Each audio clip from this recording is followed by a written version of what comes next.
order. Let's start by honoring our flag. We have a veteran here. Wade Barney, would you mind leading us in the pledge, please?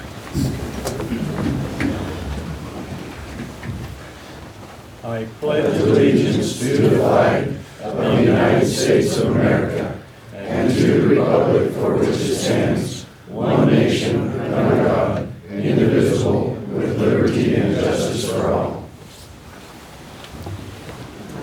I think before we get into the reviewing the minutes and adopting the agenda, let's do, we see some new faces in here. See a lot of familiar faces as well. We appreciate the attendance. Let's do introductions, the ones participating. Start down there on the end. Sure, I'm Taylor Glover. I'm the Government Affairs Director for Kane County. David Dodds, Public Works Director for Garfield County. Hayden Ballard, Attorney for the Utah Public Lands Policy Coordinating Office. David Tebbs, Garfield County Commission. Jerry Taylor, Garfield County Commission. Leland Pollock, Garfield County Commissioner. Wade Heaton, Kane County Commissioner. Patty Kubea, Kane County Commissioner. Celeste Myers, Kane County Commissioner. And Exel, Garfield County Public Works. And with the BLM, could you? Yep, Ade Nelson, Grand Staircase Monument Manager. And I'm Harry Barber. I'm the District Manager for the BLM. And then our congressional folks. Cindy Bullock, I'm representing Congresswoman Celeste Malloy. I'm Kyle Wilson, I represent Senator Mitt Romney. And Gary Webster, representing Senator Mike Lee. Okay, before we do that, I'm going to give the public a little bit of background on these meetings. We can legally do coordination meetings. This is not the BLM's meeting. This is where we invite them to come into our meeting and coordinate with us and answer things. Now, this meeting is being recorded. We want to make everybody aware of that.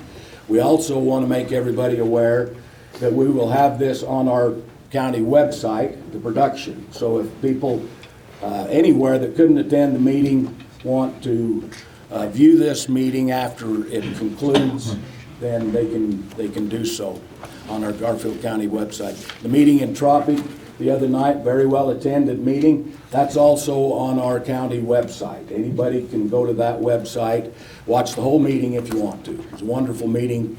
Probably 400 people attended, and I sure appreciate that. We all appreciate the attendance here today.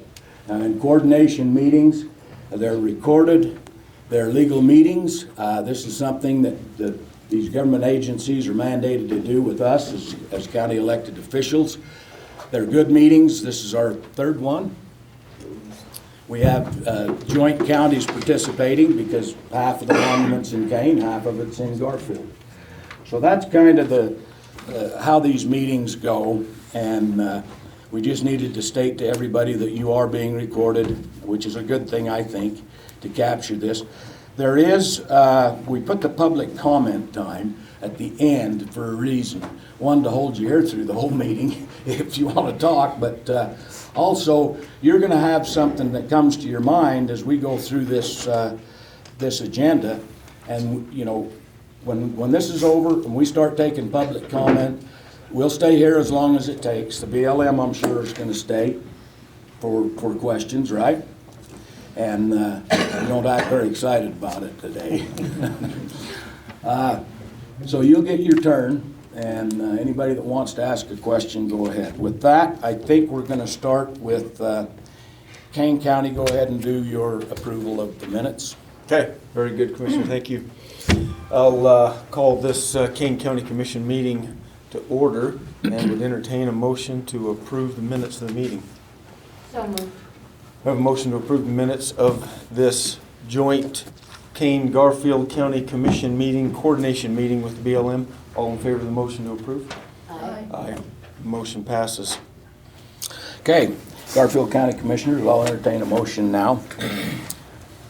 Now, is this the minutes of our prior meeting, correct? Mm-hmm. And adopting the agenda. And adopt the agenda. So I'd make a motion to approve the minutes of our prior meeting that we've had and adopt the agenda for today. I'll second your motion. It's been moved and seconded. All in favor, aye. Okay, This meeting's officially open now. Let's go right to item number 3, update from BLM on discrete objects to be protected. Yeah, so similar to conversations we've had, as you mentioned, we've had a couple of these coordination meetings. To date, the BLM is still within the process. Could you pull that microphone just a little bit closer to you? Do I need to Can turn everybody it hear it on? on? Yeah. No. It's the other mic. Oh, it's that one. We put that in there. Just to throw me off a little bit. All right, can you hear me now? No? No. How about now? Better? Okay. Turn it way up. We still have problems in the back. Okay. All right, so we've previously shared before in these coordination meetings that the BLM is currently in the process and continuing to work through the administrative review of that inventory of the objects that are listed within the proclamation. Essentially, that internal administrative review is still ongoing. We've, at the local level, provided that initial kind of list, but as for anything that we have, it does go through its internal processes beyond what is prepared. So we don't have an update as far as providing it, but. Okay, for the public's information is why this is, and we're gonna have more questions about that, obviously. This has kind of been a sore spot for us because in a lot of these alternatives, a lot of your decisions are tied to specific objects. For example, you're saying if this bothers this object, or if an ATV, or if a cow, or whatever, right? If it affects or impacts these objects, I mean, they can't be phantom objects. We've got to know, okay, what are we up against, on the objects? And you still have not provided a list yet. We've not provided that and made it available outside of BLM leadership, although the proclamation itself does list and name those objects. It's just a matter of us compiling them into a inventory that hasn't been done. So, Well, that inventory list, can we really honestly think about even closing out this process and rendering a final decision on the alternative you pick without an inventory list? Harry, that doesn't sound good. Oh, you're right. On the surface, it doesn't sound good. I'll agree with that. If a day could hand you a list right now, like you've been asking for, she would do it. Because of our internal processes, which we don't control, we're not able to do that. The best we've been able to do, you've heard it before, and it's going to be the same story today, is trying to pull information out of the proclamation, which even some of our folks had to do because we don't really have an official list. What we do have is being reviewed. It gets reviewed far further than our office in Kanab. If that comes back to us and they say this is reviewed, this is approved, you can hand it out, we would certainly do that. I'm going to give you So an we hear analogy. you. I'm going to give you an analogy. Can you drive on a dark night without headlights? Not safely. Okay, that's what we are doing. You're asking us to, go along with and cooperate on a plan that could impact these folks for probably the rest of their lives. It could, And you've got to give us a list of that inventory. You know that, Harry. And we'll take notes, which we have done in previous meetings. When we've tried to explain to leadership in Washington, they really want a list. It's been pushed back to us saying, when we get you the list, maybe we'll let you hand that out, but we're still reviewing the information. We're still trying to build that. A day doesn't have it right now officially to hand out. So I appreciate Harry, the Dark Knight example. Sorry, excuse me. They're 2,200 miles away. How are they they can just look stuff up, or if a special interest group like SUA says, I want that object protected, boom, it's in there on the inventory list. if it's not listed in the proclamation, it is not to be added afterwards. And I think that that's the point, is that our legal team are in the process of clarifying, dotting the i's on what we've put together, taking verbatim from that proclamation, the list of objects included. I know it, but this is the whole problem. Commissioner, can I ask a question? Yes, go ahead. So you said at this meeting, and you indicated in June at our last coordination meeting, that the proclamation within that document is where we're gonna find a list of the objects. Yeah. So does the proclamation create a floor, or does it create a ceiling on what objects are going to be included? Because if it's a floor, and you can then add objects to that, that's one thing. If that's a ceiling, and we now know, okay, if it's in that proclamation, we can't add objects to that are not in that proclamation already, that would be extremely helpful as we try to decipher and drive our car along this 2-lane road with no headlights on. So is it a floor or is it a ceiling? And so if it's a ceiling, then can we at least then say, okay, if it's in the proclamation, we know it's somewhat limited to those? Yes, what is in the proclamation is what it is limited to. So you will not be adding objects to that are not listed in the That proclamation? are not identified in the proclamation. Now, talking about, specific, there are some broad arching resources that are identified, such as soil. So it's not an independent inventory of that exact soil, because there are some parts of the monument that have not been inventoried for some of the resources there. So, but the naming of that soil, or that sensitive soil, that, whatever it is that they're listing, that in itself is an object. It just hasn't been inventoried to say exactly where certain things may or may not be. So Go ahead, dude. yeah, just kind of looking at this, and I think we've stated it before, it's really hard for us to participate in this planning process when we don't know what the objects are. I mean, the major point of a monument is to protect objects, and in general, we want to help in that. But if we don't know what they are or where they're at, it's very difficult to plan for that. In the past, and this still stands, but we've submitted a request to do an extension on this planning process. Do you guys have any further, thoughts about that? Is that something that's possible at this point? I believe that we provided a response to that extension letter, and essentially stating that BLM is adhering to the general 2-year timeframe for completing environmental impact statements as established in the CEQ regulations. And at this time, BLM is doing what it can to follow the current timelines associated with the planning processes in order to meet that 2-year timeline. In John Wayne language, that's no. But anyway, go ahead. Yeah, that's definitely no. I just want to jump in here, coming back to the inventory list. I think we need to be very clear and go on the record. What you're describing to us, and I understand and agree that it's out of your control. This is being dictated 2,200 miles away, but what we're hearing, that the inventory list not being available is unacceptable to Kane County. And I think I can safely say Garfield County. It really puts us in a position where we can't do our jobs and is unfair to the public, the owners of this land. And so we need to go on the record officially say that is unacceptable, and it's just a place that we can't get past. And this isn't the first time you've expressed that, and we've tried to carry that water to them before, and we'll do it again.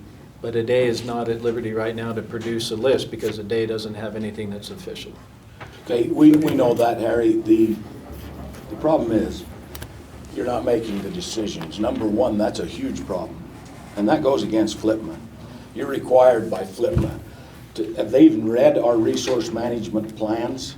Our counties, Kane and Garfield, and state resource management plans? Do you know if they've even read them? FLIPMA mandates them to do so.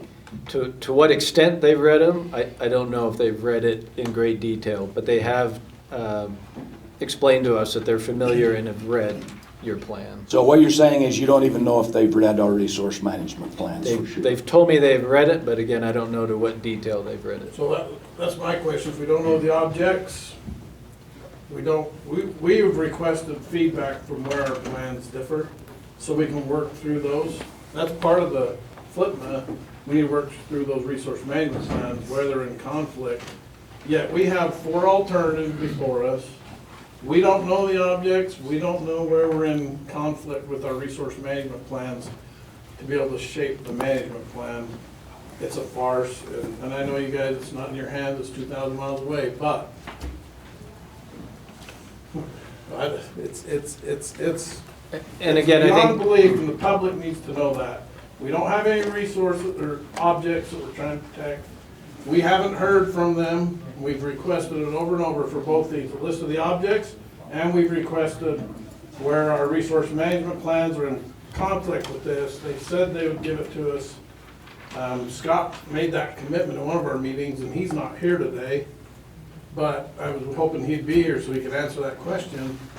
We don't even know where it's in conflict with our local resource management plan. That's what kind of a circus this is. And you need to know that, public. Well, and generally at an EIS level planning document, the development through it, that consistency table and consideration is included in the final EIS, because what it does is it identifies the inconsistencies with the proposed plan that is being put forward for consideration through that final EIS.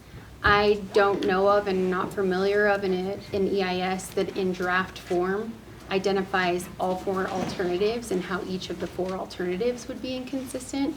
But that's just me sharing my experience and understanding of where that's been applied. And it will be included in the final EIS. For the record, Then we'll know where it's in conflict. And then we'll have a 60-day governor's consistency review period that will further delve into having those discussions. So I think it's a fair process to do that, because you've already picked an alternative by that point. But no decision's been issued at that point. Yeah. And we still don't know what the objects are. You do have the proclamation. The proclamation does describe, maybe not in great detail, what some of that objects, as we just spoke about, are. So I think you do have an idea with the proclamation on what the objects are. Mr. Chair, can I make a comment? So in this process, in this planning process, although maybe you're not making the decisions, your office in some degree is developing the plan. Do I understand that right? Yes, we are. So are you, as you develop this plan and you're making decisions or putting things in alternatives to mostly close things and the alternatives kind of start at a base and then get more restrictive. So I won't say they open things because they mostly close things. Are you, at least my understanding is, some of the reasoning for that closure, whatever it is, closure on target shooting, closure on grazing, closure on roads, closure on wood gathering, has to be a negative impact on one of those objects, a object. Is that right? No, so the point of the EIS is to identify situations and then present the impacts as they're related to that range of alternatives. The fact that it's elevated to an EIS, environmental impact statement, is already the common understanding that there is a negative impact. What the obligation of the agency is to disclose what that impact is. And so that's what you'll see as a result of the alternatives. It's not necessarily that BLM has already made a decision that there's a negative impact for X, Y, and Z use. The whole point is for that to come out in the analysis by identifying those impacts. Sure, okay, so I guess what my question is are you guys internally, what are you guys working off of, maybe you can't say, what are you working off internally to compare to objects, right? What are you saying, this is the negative impact that, grazing has a negative impact on X, Y, and Z, and we need to close what, we need to talk about what that impact is? Or you guys, it's hard for me to wrap my head around that you guys can even develop a plan super effectively without having an approved list of the objects. Are you guys just operating off the proclamation? Is there, how's that process taking place? Yeah, so the BLM itself, as we've we've stated, we have produced what we consider to be the initial inventory at our level. Can you pull that microphone? And what hasn't been solidified is an official version of that inventory that is then released. So the majority of, and for those familiar with the proclamation, the majority of those objects that are listed are in fact resources. They're things that BLM is already mandated to protect, already mandated to, minimize impacts to. So those are all things that are considered. It's not necessarily outside of resource management planning when you're considering the objects as you look through the objects. I mean, we talk about certain geologic formations. Well, we always consider, geology and the aspects of the impacts to that as a resource, wildlife in general. Those are all things that this is not a new or different process. We're still considering the same resources, it's just that the proclamation has identified resources as objects. So I think, with that being the case, that was pretty much my understanding. I think the biggest frustration for us, for Kane County, and I would say Garfield County, is a big part of why we've initiated this coordination process. We've had some of these meetings, but overall would have gone on record multiple times and said we don't feel like we've been coordinated with to the best degree possible. Is a lot of this type of stuff is sort of taking place behind closed doors, right? We're not able to see the list of objects or what you're working off of, or work with you to make those decisions. Even though we've participated, we haven't been able to see that whole process. And I think that's our biggest frustration. Is, although we're in attendance and we appreciate you guys coming to these meetings and participating, and we come to your meetings and we participate, it's sort of a little bit of a facade altogether because we're not seeing the full picture, right? We're not able to get the full picture. So I think that's a big part of our frustration. I think the problem that I have is, are either one of you gonna be a decision maker in any of this process at all? Because if not, this is a coordination, how come we're not coordinating with those people that are gonna be making the decisions? Why aren't they at the table with us? Why don't they take the heat instead of you guys? Where are they?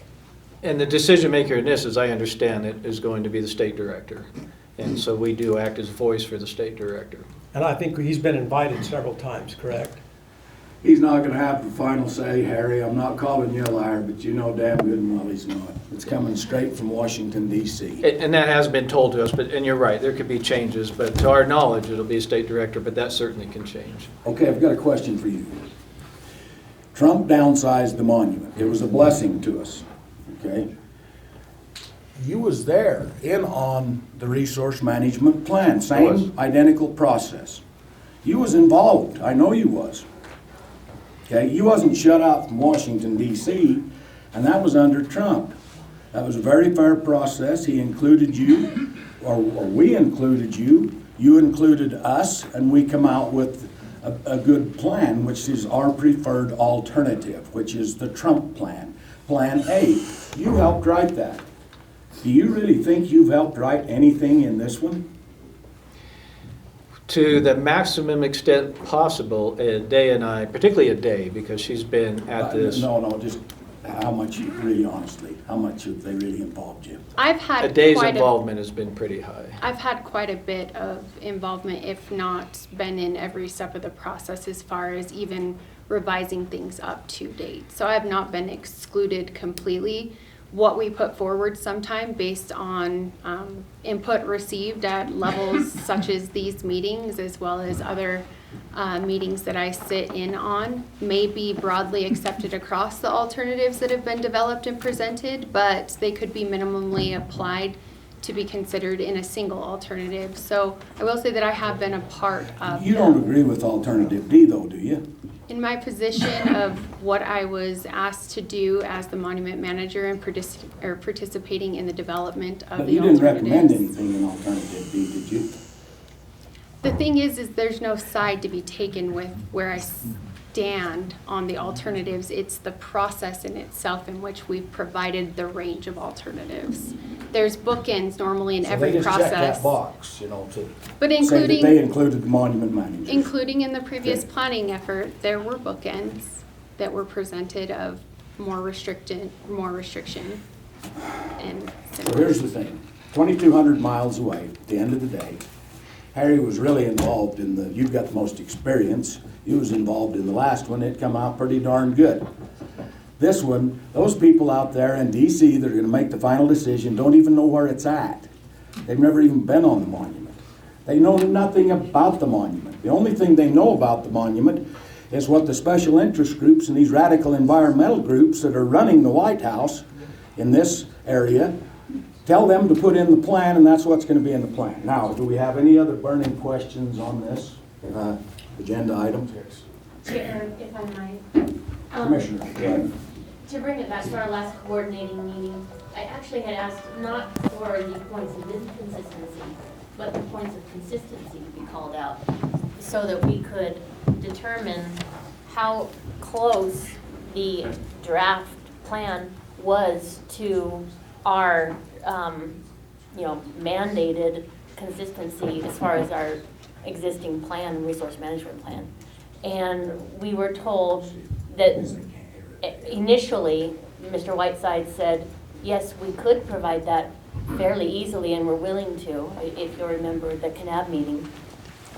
And then later we were told that we would not be provided with an understanding of where the draft plan was consistent with our existing local resource management plan.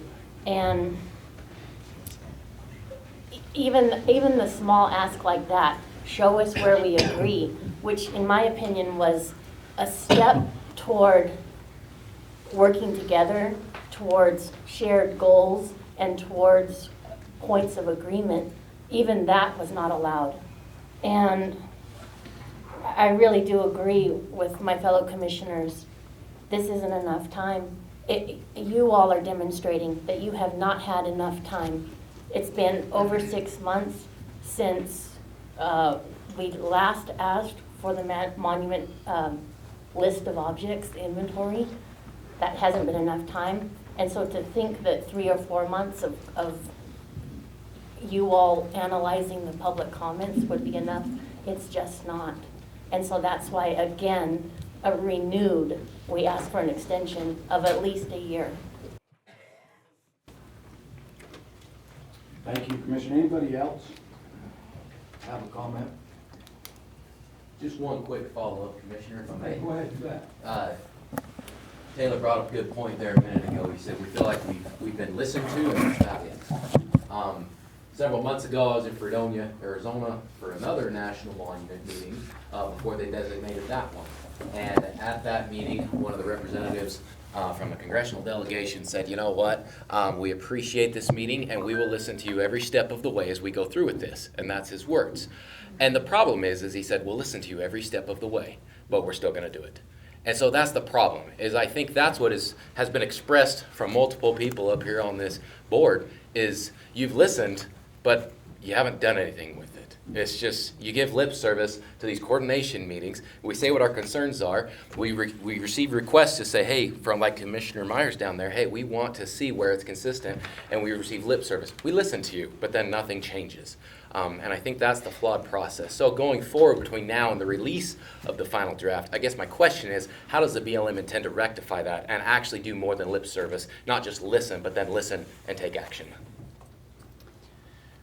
Are you still, the comments you guys reviewed? Yeah, as we're sorting through, I mean, within the scope of the requirements of, FLPMA, going through these processes and identifying and addressing and responding to public comments. As we sort through, there's approximately 7,100 submissions that were received, and of those, about 1,200 substantive comments specific to consideration of revision and change that could result in revisions of what's in that proposed plan. Those are all things that we're working through, and those comments will require responses. So it will show, the BLM will show its work in how it did respond to those comments. And similar to that, within that consistency table, there will be comparisons, and we will indicate where we are not consistent or somewhat not consistent with both Garfield and Kane County's resource management plans. So Day did spend upwards of a week, maybe 2 weeks, with our own specialist going through each of those comments. And then from there, I don't know if this meeting took place yet, but you're going to meet with others in Salt Lake and go through those comments again, another refining of the comments from the first time they went through them with the specialist, and they'll go through them another time. That's how we try to listen, is to go through your comments and try to incorporate that into what's going to take place in the document. Going back to what, Commissioner, when you mentioned Myers, you talked about a key item that you asked for. If there's something I need to take back to Scott or somebody else, let me know that. I did make a note of that. I don't know what exactly happened there, and I can't respond to it here because I'm not familiar with it, but I can find out. Well, and it was essentially stating that it's outside the normal process for us to not only identify the inconsistencies, but also identify where we're consistent. It seems to me like you're doing everything, you say you're listening, and people are listening. You're checking the box, but checking the box doesn't make it right. These people out here deserve better than that. We need to follow the process, and it seems to me that we're just pushing this process through and saying we've checked the box. I think, I don't blame you for feeling that way because it is a quick process. They spoke in the beginning about our 2 years, and when we're mandated to stick to that process. We've had to tell others too that we can't extend opportunities to make comments, and that's what's going out to everybody. However, in terms of trying to listen to everybody, I think where we met with the specialist and we went through the comments with the specialist, we have a good crew. We have good employees. We have a good range crew that helped us go through all the range comments. And we have others that are familiar with paleontology that went through the paleo comments, and same with the cultural resources. So at our level, we try to use the best people to go through those comments so that we feel comfortable with the information that they're giving back to us. Well, antimony the federal government can't even get antimony a post office open in over 7 months, and yet they can shove this whole process through on us in under 2 years. Just doesn't seem right. They can't even pick a postmaster in 7 months, and yet they can do this in just like that. Yeah, and that's, I think, why, pardon me, Chair. No, go ahead. Go ahead. And that's, I think, the rub, is that we've repeatedly heard from the BLM side, we haven't had enough time to provide the inventory of objects. We haven't had enough time to, respond to all these comments. We don't have enough time for this, we don't have enough time for that. We're saying you don't have enough time. We're all agreeing we don't have enough time, and yet somehow an extension is impossible. Just checking the box. Okay, Harry, one more point on this agenda item I want to put into the record. We talked about alternative A. That's the Trump alternative. You helped work on that. The odds of them picking this in Washington, D.C. in the Biden White House is 0. They're not going to pick alternative A. Why haven't you showed anywhere that we're affecting, or, how did we affect the objects in alternative A, and what's the change to go to this new protection of the objects? They were protected in alternative A. Same objects, same land, same monument. Let it be said on the record that if that plan was good enough and you helped with it, you're an expert, you've lived there how many years on that monument? 28. Okay. In all those years, you had a lot of input. Now, it's the same objects. So how, in that alternative, did we not affect these objects? And in this new one now, all these phantom mystery, they're probably going to say a pinyon or a juniper is an object that needs to be protected. Don't think that they won't do that in D.C. Okay? Why now? You see where I'm saying? The BLM is really going against itself here. In one alternative, they say there's no protection needed. Now you could pick a radical D and close off half the monument to everything. If you pick alternative D, half of the monument basically is closed. I think each alternative has to show how those things are going to be protected. And so you're right. But how do you show that when you haven't listed the objects, Harry? And that's it. I've hammered that enough. Do we have any other burning questions on this? Okay, travel management discussion. That's the next item on the agenda. Who wants to go first? Want me to just do a little background here real quick? Yes. And, for the benefit of you BLM people, some of this we've had discussions about, we've written comments about. One of the big purposes of this meeting is to have a discussion with the public, present. And so I apologize, some of this is a better review for you, but I feel like it's a big benefit for the public to understand it. And then travel management as well, we feel like it just kind of got skimmed over in our cooperating agency meetings, and that's where we want to kind of tackle it, here while the draft is out. And Can they see that out on the? yeah, can you guys see this? Yep, let me present this slide. And so travel management, that's where they decide where, and you guys can correct me and give me better definitions, but basically where vehicles can go and operate. So this is alternative A. You can see the majority of the monument is green, and that represents areas where OHV travel is limited to designated routes. Red areas are closed, and so there's no option for routes in those areas. And then there's yellow, which is open to OHV travel. That means you could take an ATV and basically go anywhere. You don't have to stay on the actual road.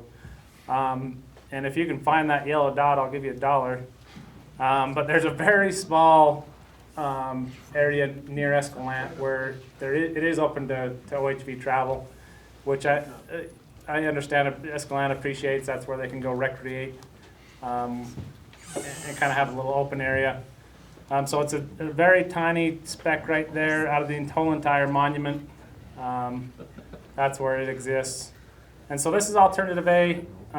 Alternative B, that's where they're starting to close areas. And so when an area is red, that means closed to off-highway vehicles.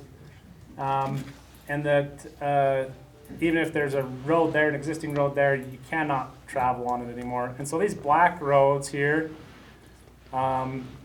between Garfield and Kane County, that's what we've kind of recognized in our inventory as roads that exist, that people are potentially using, that this closure would affect. So it would potentially close these routes. We haven't specifically ground truthed them yet because we haven't had the time, but that's what based on our inventory, that's what we're seeing could impact us. Now alternative C, it gets a little bit bigger. You can see more black lines of areas that would be a potential closure. And then alternative D, the majority of the monument would be closed to OHV travel. And so we were really frustrated about this because they kept telling us, the BLM kept telling us that travel management planning is going to be a separate procedure. We're going to do this separately. All we're going to do right now is designate areas that are closed to protect certain objects. And so we figured those would be small areas, kind of like alternative A, where it's like, okay, there's a very specific object here where we don't want vehicles going. Instead, we feel like the BLM basically did travel management without us and said, you know what, we're going to just, and I don't know if you can see very well, but surrounded by this red, there's a very thin green line right in here. And so basically they said, we're going to allow that road to be there. Everywhere else around it's going to be closed. And so we felt like you guys got really too specific on this, basically cherry stemming the roads you wanted into it, and basically doing travel management without coordination of the counties and doing it as a separate process like you told us you were going to do in our coordination meetings. And so we'd really like to open that up for discussion. We're really concerned about this. We want to know why it's happening like this. Why couldn't we just leave it as OHV limited and then do travel management in the future together with you guys to decide which routes are appropriate, which routes aren't, instead of going to this very what I call terrible, for the public, for everybody. We're very frustrated, I guess, is all I have to say about that. So could you kind of give us some background on that? Maybe you start out and then we can ask you questions. Yeah, sure. So again, the range of alternatives presented show essentially a bookend of starting to a more restrictive so that the analysis can show the impacts based on those decisions. As you guys are familiar, the BLM has identified alternative C as its preferred alternative. And in that identifying, and just to be clear as far as like where the BLM is standing, is those black lines that are shown right there are not currently open routes. So we're not closing those routes because they're not currently open. Can I clarify that a little bit for the public's Sure. perspective? So I think a better way to say that is those routes aren't designated, right? Because many of these routes are open, and what I mean by that is there's no closed sign on many of them. Many of them people are currently traveling. Yeah, the fact, yeah. But you go back to, I might get my terminology wrong, we only have one designated travel management plan in the monument. And there's always been this controversy over what's on that plan versus these other routes that you're talking about. When the first plan was written in 2000, following that, the travel management plan was written that you're familiar with. And those routes are still, if it's open on that map, they're still open. Right. But there have always been this proliferation of other routes that have been in the gray area between the county and ourselves. They weren't signed, sometimes because of reasons dealing with litigation, RS 2477. So we didn't go out and we didn't sign those. Which the vast majority of these black roads are still in. Which they are. You know, and so I'm going out on a limb a little bit. If in the future an RS 2477 designation was granted to the county on that, we'd be revisiting this discussion because the county would have a road there that they just won that designation on. So this is a little misleading when you say that we close these. What we're really doing is doing what that travel management plan was supposed to do in the beginning. Was it laid out what the monument felt were the open routes versus these other routes that were never included in the monument. Yeah, but to clarify, and just so you guys, I don't know if you've read that on there, there's 520 miles of these routes that we as Garfield and Kane County have identified that exist, that people are currently using today, that if this is implemented will be closed, and they may be closed now, but officially closed, and then beyond that there will no longer be any discussion for availability in future travel management. And so Unless under alternative determination. A, where these green areas exist, you can only drive on designated routes in these green areas. But in future travel management processes, we could say, hey, well, we feel like this road that's in this green area should be a designated route. And then we could, through the travel management process, designate that. This, in true future travel management, if we implement this, they'll be closed and they will be no longer available for discussion in future travel management decisions, correct? Unless RS 2477 determination is made and it's But I'm saying adjudicated. in a coordinated manner, without Yes, a all the core. areas in the red would not be available for future consideration and designation of routes that don't currently exist Yeah. in our travel management. So they're off the table from the get-go when we do get the travel management plan. That's what I'm Just to be saying, clear. is you guys unilaterally decided this huge area where we can no longer have a discussion about where roads exist. And prior to 2020, the monument was not open or open green like in Alternative A. It was similar to what's provided in Alternative That's C. because again, in this one, we understood that we were gonna get together and have a discussion about travel management. That's why we decided on this, was because we decided for the benefit of the public, we're gonna sit down together and decide which routes should exist and which ones shouldn't together.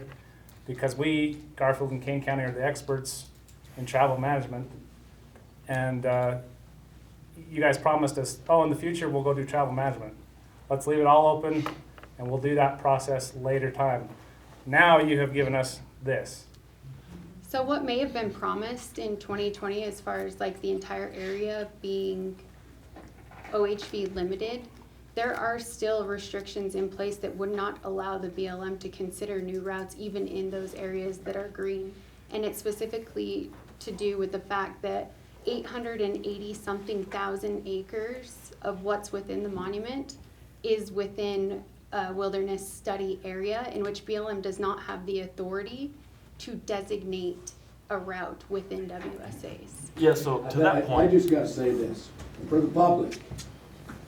What they're saying is you can physically drive on a road now that has been in existence for over 100 years, open use to the public. You just don't identify some of those open routes, correct? We don't recognize designated, them as. but Exactly. let's get back to the open part. They're open for people. If they want to go get wood, if they want to go, if the EMTs, search and rescue, sheriff's department, if we need to provide public safety, the public wants to use that road, or if they just want to go on it and target shoot and gather wood or whatever, that is open right now. It's open to that public use. What you're saying is, as far as you're concerned, it's just not designated by the BLM. It's not recognized as open. There you go. So, do you think people aren't going to be mad just because you said that, well, we didn't designate it, even though the county and the state identifies these as open RS-2477 routes that have been in existence since the 1800s, late 1800s, okay? Just because we feel that way, BLM says, no, we didn't designate them, boom, it's closed. Don't you think the public's going to be a little upset with that? And we've heard that feedback. And they need to know that. All this talk back and forth, no. The fact of the matter is, to Southern Utah people, if they can't go on a road, it's closed, okay? If they can't physically get down that road, it's a closed road. If they can drive on it, guess what? It's open. And it's as simple as that. This is going to come back to bite you if you can push this through, because this is going to cause more public unrest than anything you've ever seen. And by the way, who do you think, you know this, who gets, if somebody gets down there, if a tree hugger, a backpacker gets down in there and gets dehydrated and is going to die, who goes and gets them? We do. Our volunteer people. How many here on search and rescue? How many here are on search and rescue and EMTs and volunteers and help? Okay? They have to have that access. Some of this, 1 million acres, what are you going to do? I mean, those backpackers are going to be in there. We're the ones that actually go save them. You know, the same people that are trying to cut our throats every day we're alive. That's a safety concern as well. So that's my point on travel management. You guys go ahead and. Well, it's not my understanding that the BLM has ever impeded for reasons of health and public safety access. If they go till those roads up, which they're gonna do, because the special interest groups, the SUAs of the world are in the back room working the deals right now with BLM, whatever anybody says. You look at these maps, that tells you who's driving this process. 2,000 miles away. They're gonna till those roads up. You're not gonna be able to get down them once they we've seen them do it on the forest. How many of you have seen them do it on the forest, on the BLM? Okay, that's what's gonna happen if this alternative C goes through. You know as well as I do, we fight people right now. We just had a call a couple weeks ago where they put rocks or wood in a road that's been open for over 100 years. They actually planted a dead tree. Planted a dead tree in the middle of it.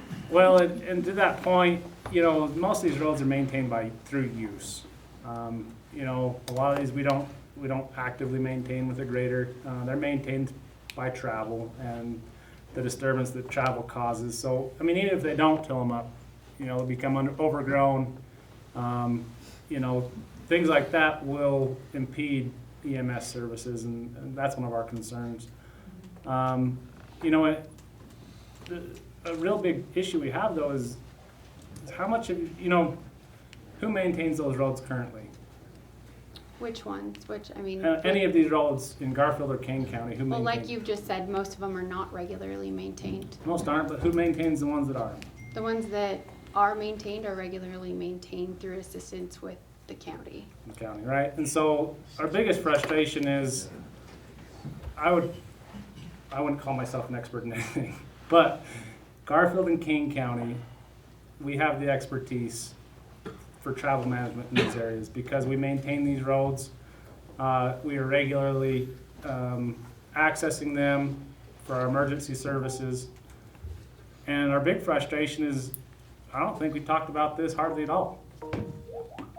And so it's really weird to me that we're closing roads without a discussion of why or what that road is there for or what it might service. You guys have completely left us out of this. Yes, what we've gone from is a yes, a temporary yes, but a yes, to a future maybe, to now a future no, slamming down without really any due consideration and due process. And that's what we're up here talking about, is the fact that we're being told something and it's in direct opposition to the mandate that we be coordinated with, cooperated with for consistency. And so what we're calling out here is a departure from the legal process that we are all supposed to follow when something like this takes place. Mr. Chair, if I may. Yeah, go ahead. Something that I'm really frustrated with in this process, and it's been brought up here a little bit, Harry brought up that maybe the map is a little bit misleading. Something I really feel is that the public has been severely misled here. Because these roads are roads that I've grown up riding. Seriously, you could go ride them right now. And unrecognized or forgotten about or left out of the previous plan, whatever, you could go ride them right now. So all things considered, that would be open, right, if you can use it right now. And so when the plan started, Kane County and Garfield counties are the champions of public access, right? We were the first ones to hit the RS 2477 thing really hard. We live and die on the cross of public access to public land, right? So very early on in the process, like maybe day one, the first meeting, we brought up what roads are open to be, which roads are going to be open, which roads are going to be closed. And we were told that for sure, without a doubt, we are closing only 7 miles of designated route. And I know that's not a lie, right? Because that is the truth. You are only closing 7 miles of designated route. That's a half truth, because the extension of that is we are also going to close hundreds of miles that you can currently use, right? Whether they're designated, undesignated, whatever it is. We are going to close hundreds of miles of that. So then we got into the process and realized that that's actually what was going on. So then we brought up, hey, this isn't the total truth. This is actually what's going on. And then was brought up that, well, it's out of our hands. It's in wilderness study area. But as we've done research on our own and looked, most of these roads that would be closed are cherry stemmed into the wilderness study. Most of them. And so that's not true either. Those roads could still be used, most of them, because they're cherry stemmed into the wilderness study. Ultimately, what it comes down to is alternative C especially is making these predetermined designations that create wilderness, right? That these cherry stems and these roads that are currently being used, and whether they were authorized or unauthorized, who cares? They are creating wilderness in these areas where these roads can't be considered. So then when we go into the next process, we're not looking at the red areas. We're not looking at roads that were missed, roads that were unauthorized, roads that are currently getting use and what that use is. We're not looking at that. We're looking at the green areas to say, where can we cut roads here? That's the only thing we're looking at, right? And that's misleading to the public, right? That is truthfully misleading the public to try to demonstrate that we're not closing any roads. We might close the 2 roads that are listed in the proclamation that is 7 miles. That is completely misleading the public. So, Kane County's position is just illustrated well by Mr. Glover. This is our #1 issue. I'm not naive enough to think that this was not baked into this plan and was not advertised on purpose to do exactly what Mr. Glover just described. And it doesn't matter. We can sit here and argue about uses all day, whether it's grazing, mining, backpacking, biking, ATVs. None of it matters if we don't have roads. This was not done accidentally. This was done with the intent of, if we can't get the plan we want, at least we'll get to be able to close the roads, which in effect will close everything anyway, all the other uses. This is Kane County's #1 complaint, #1 issue right here. And we do feel like it was being misleading, not laying that at the feet of you two by any stretch. But this, we were intentionally misled, and information was intentionally held from us. And just due to the hard work of Kane and Garfield counties, we were able to get to the bottom of what we think is the real issue. Mr. Chair, one more point I'd like to make. It's often been brought up also that, well, if RS 2477 goes how you hope it will go, then these roads will be open anyway, everybody will be happy. I totally agree with that. And I truthfully believe that we'll be on the right side of that issue and all things considered. But the problem I have with the BLM saying RS 2477 goes your way is what it is. Because who are we in litigation with? The United States, the BLM. And so And SUA in some of the cases. they're in with the. Truthfully, actually, the BLM has the ability to designate RS-2477 routes. So if the notion is, I mean, the state and the counties, Kane and Garfield counties in particular, have spent millions and millions of taxpayer dollars to fight this issue in RS-2477. So if the idea is RS-2477 can fix it, then let it fix it. Then the BLM, let it fix it. The United States, let it fix it.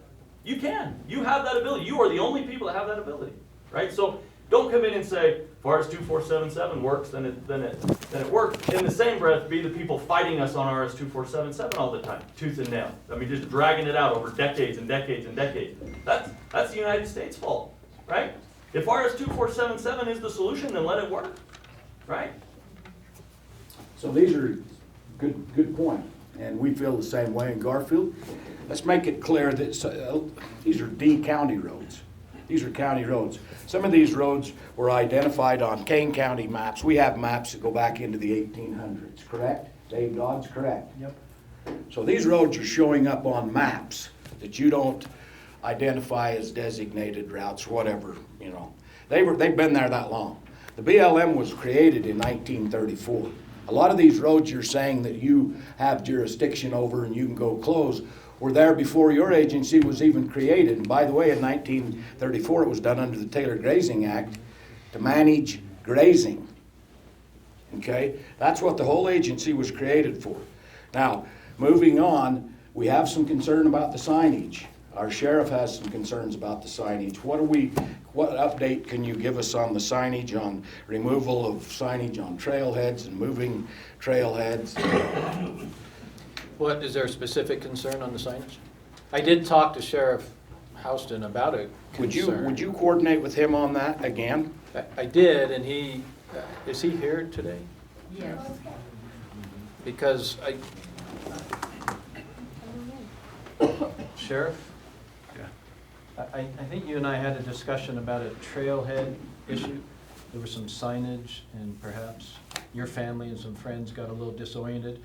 And I recall asking you what we might do to be able to fix that, but it seemed like there was a multifaceted issue there. It wasn't a quick fix. Correct. But we deal with it all the time on the Grand Staircase with all the trailheads, the lack of signage coming out of the canyons, in the canyons. It's constant work for us. And so I think what we had talked about was maybe getting together and putting some spots on a map to let us know where we might need that. I think part of the problem that maybe your family came up against were cairns. Sometimes the public puts up a lot of cairns and we don't know why they're putting up the cairns. I think that may have been part of that issue.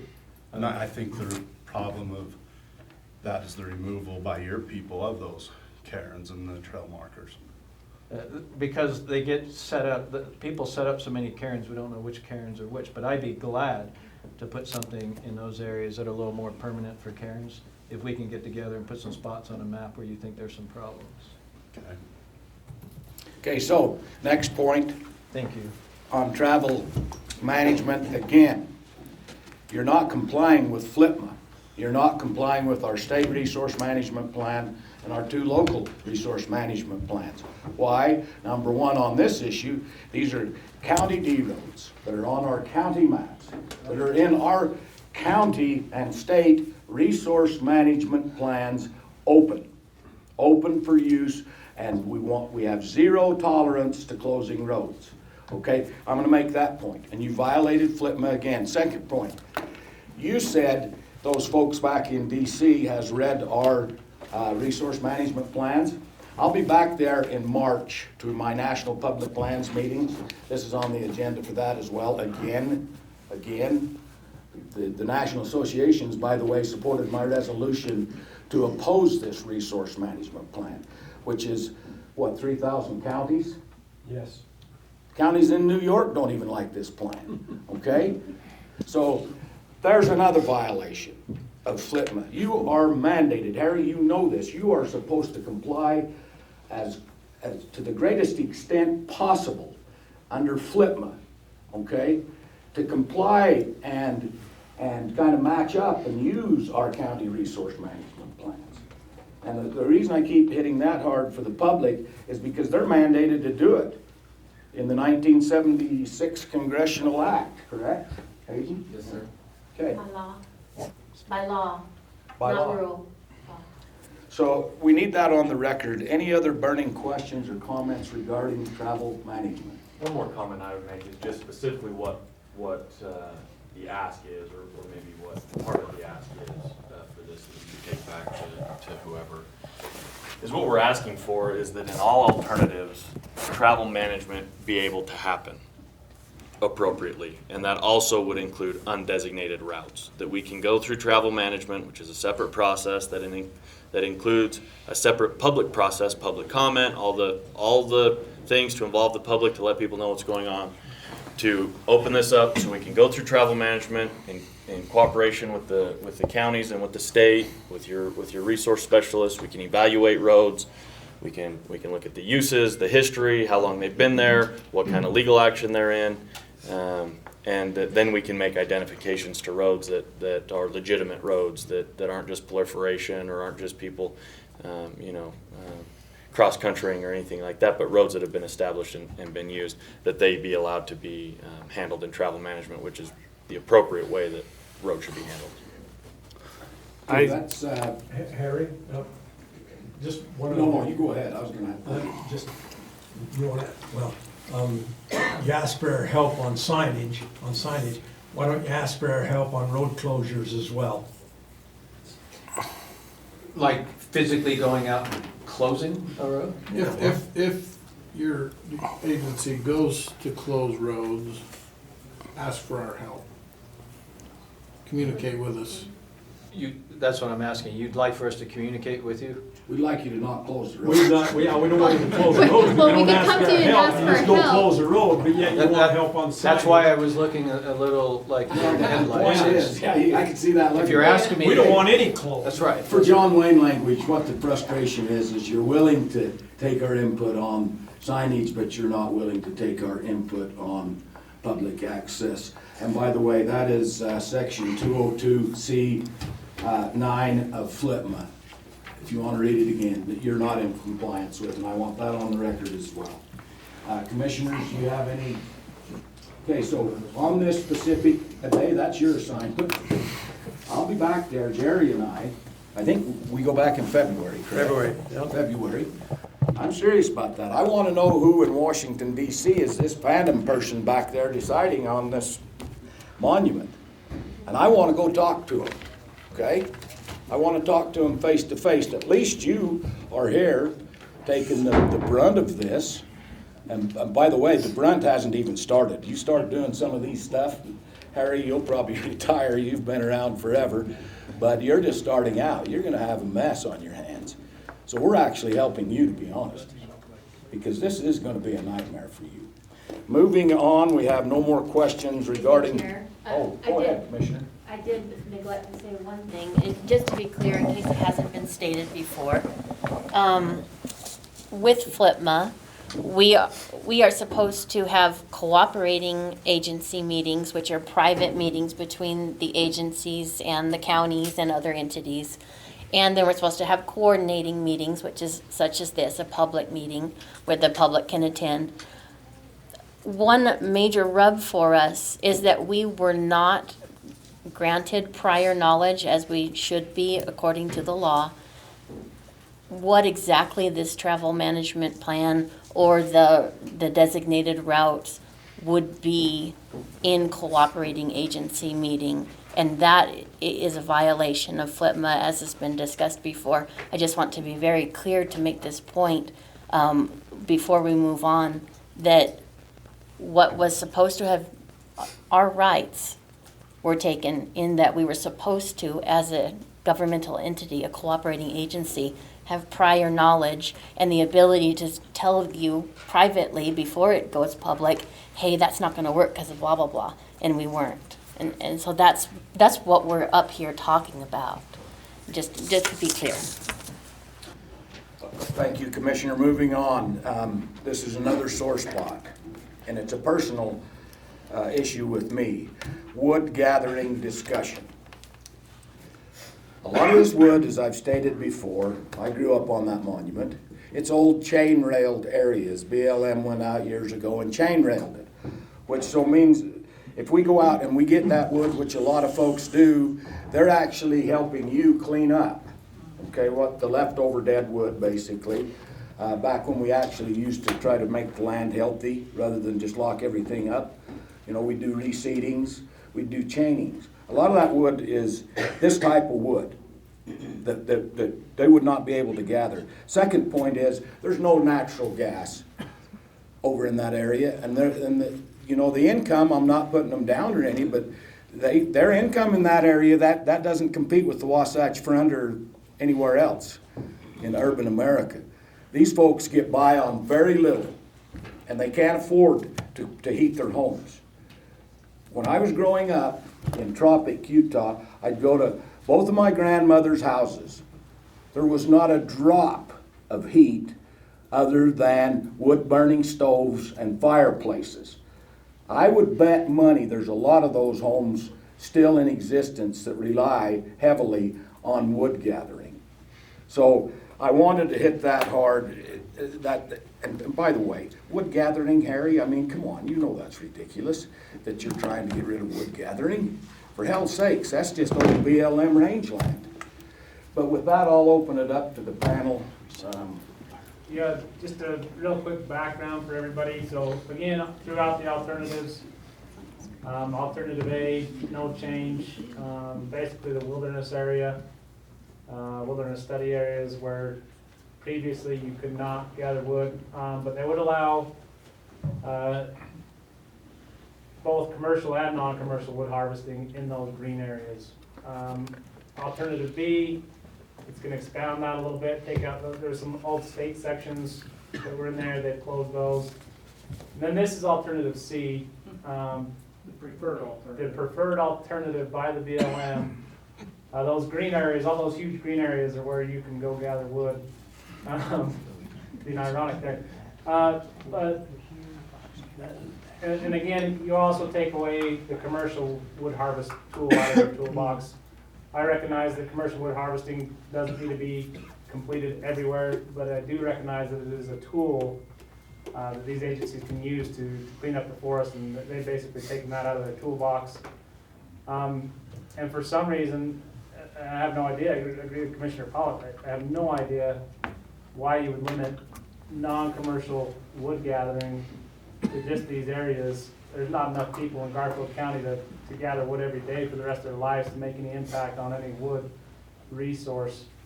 You know, and the sad thing is this monument surrounds a lot of our communities, surrounds Escalante, surrounds Tropic, surrounds Cannonville. And so it's very limiting. And again, no other alternative sources of heat. So that's quite sad. And then alternative D, completely remove it. Don't even give you those tiny slivers. So that's just the background for it. I'd like to know why. Yeah, so alternative C, actually those polygons that are designed right there were developed with the resource specialist to actually indicate old chaining areas and such of where that downed wooded debris would be, recognizing the importance that it has provided opportunities for folks to gather wood. Prior to the 2020 plans, there were only 2 wood cutting areas that served as the wood cutting areas for the entire monument for 20-something plus years, and that was the Buckskin area, and then the Buckskin Mountain area, and then what was the other one? I can never remember. You're not supposed Rock to get wood Springs out on Bench. Buckskin. What's that? You're not supposed to get wood out on Buckskin. No, that was an area reserved so that was for. legal to get wood. Yes, that was an area, that and Rock Springs Bench were the I'm only 2 areas. just, call me dumb, I thought you could just go out and get wood. No, so all wood gathering, except for casual use that would indicate, you know, you're camping somewhere, you're pulling a couple of pieces to light your campfire while you're there, does require a permit, and it always has. Well, yeah, but people, probably some get permits, I get that, but they were going out on the monument, getting wood where they needed to get wood. Put up alternative D. Can they go get wood in alternative D anywhere? No. Can they build a fire there Yeah, okay. if they're Good- froze? Good point. Now, here's the question I have. That's not the same as permitted. I don't think you're being consistent again with FLIPMA. I don't think that you've coordinated with us properly on this. This was a curve. We had no idea this was coming. When we were working before these alternatives were put out, remember that? We were supposed to get together and go through stuff. We didn't know this curve was coming on firewood. And the second point I'm going to make, and I don't know, Hayden, you correct me if I'm wrong, but when this mystery person back in Washington DC puts this final plan together, isn't it true they can take parts of D, C, B, or even A, which they won't, because that's the Trump alternative. Can't they pick and choose B, C, and D? Yes. Okay, so that's even worse, because that is a Frankenstein type, to use another analogy, whereas they just build this thing like a monster, okay? And that could happen. So that's a point I want to make. We want to hit that hard because we feel like once again, this goes against FLIPMA. Other questions? Part of this plan, what are the considerations for enforcement? How are you gonna manage this plan? Is there gonna? It's been similar, I'm assuming, to the past since, 1996 when it was established. We do what we can with the available resources that we have, but ultimately it is BLM's job to uphold the best, that we can. And we do understand there's been enforcement issues in the history of, but when we write these plans, that's not the. There's always been an issue with our So building. that's what I'm saying is wood even an issue? Are they gonna really enforce people getting wood? Oh, they'll enforce it. They'll try. Well, as you know, we have 2 2 million law acres, you enforcement can't manage officers. that. I just don't know how you're gonna manage that, because you're relying on us, on our counties to do a lot of it. That's kind of a sore spot with enforcement. I lived through the Dan Love days, and Harry remembers that. You wasn't around. This is not. And some of your officers would go out and harass ranchers if they didn't pick up their tubs on time or if their tubs got empty. Some of them would go out and harass people if they got 2 feet off the road. Some of them would go out and arrest local people and search their vehicles without a search warrant. That happened. Looking for arrowheads. And that's why we got so into hitting hard on the government overreach. Dan Levin, is gone now, but fortunately for that, and things have got better. But things can go right back to where they were in the Dan Love days, where you have these officers. The monument manager, Harry, you know this, she couldn't even control these guys. They were kind of under their own umbrella, right, back then, under a different national director. Salvatore, can't remember his last name, he was a different national director than Neil Cornsey. And I had to have it out with him several times. They were a whole different umbrella. So they were basically uncontrolled officers basically operating at the wishes and whims of Dan Love, who's basically, I think he ended up, they got rid of him because he was doing some terrible, awful things, and, we pushed hard on that. So the enforcement part, when he brings that up, thank you, Commissioner, it's a big concern. Go ahead. Yeah, so they kind of, in response to my question of why, you mentioned that, some of these areas are old chainings where you could gather wood. And you kind of mentioned that, hey, it's not as bad as the 2000 plan. When we did the 2020 plan, we actually celebrated because we were able to get things in there that we as a community needed. The 2000 plan, again, was another one that's kind of rammed down our throat. We didn't really know what it was. It was a kind of a new thing for us. And that's why the 2020 plan, we remedied a lot of the issues that we had. And it was such a good plan that even sections of our county resource management plan, I can recognize language from our resource management plan in the BLM plan. That's how closely we coordinated. But you didn't quite get to the answer. My question is why what issue is there for non-commercial wood harvesting in these red areas? So that's again, at this scale, we did the best of what we could to identify areas that would appropriately provide. I want to know Without- why this is inappropriate, the red areas. Why are Well, those and inappropriate? that's the thing is that alternative C, if you read through the language that's provided for that management action, it does provide future flexibility for the BLM to identify additional areas based on criteria. Sure, it would have to go through another planning process and resources would have to be considered.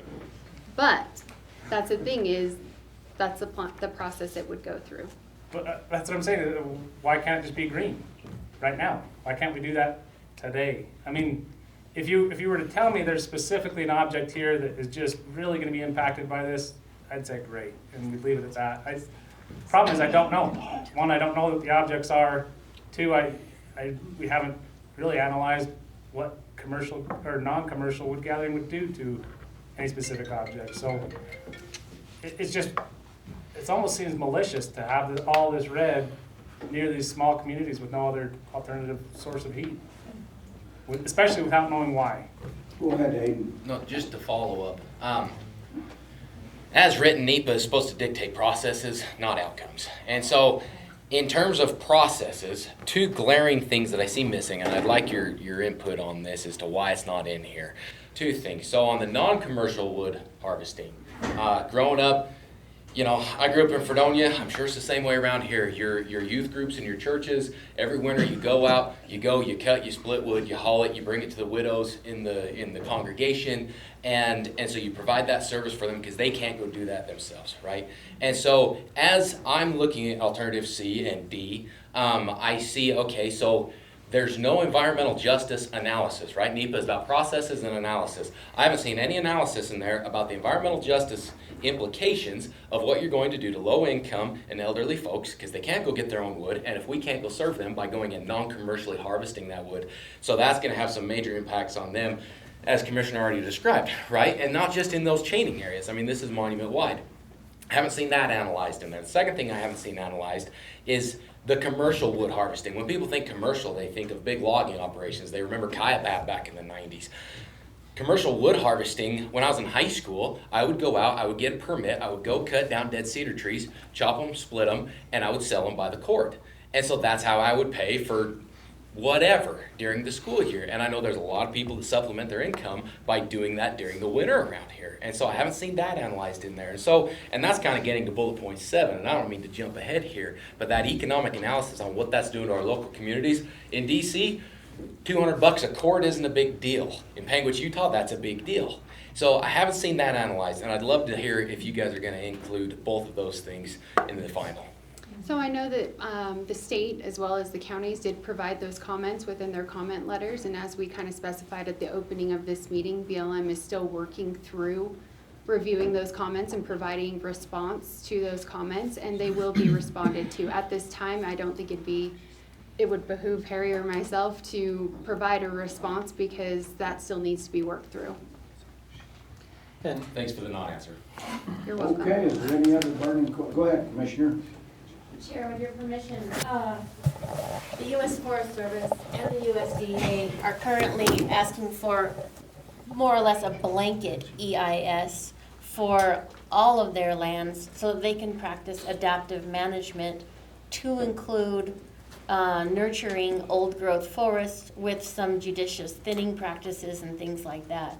And I'm pointing out here that not only is the draft management plan inconsistent with our local plans that have already been established legally as being supposed to be consistent with, but it's also inconsistent with the USDA and the USFS.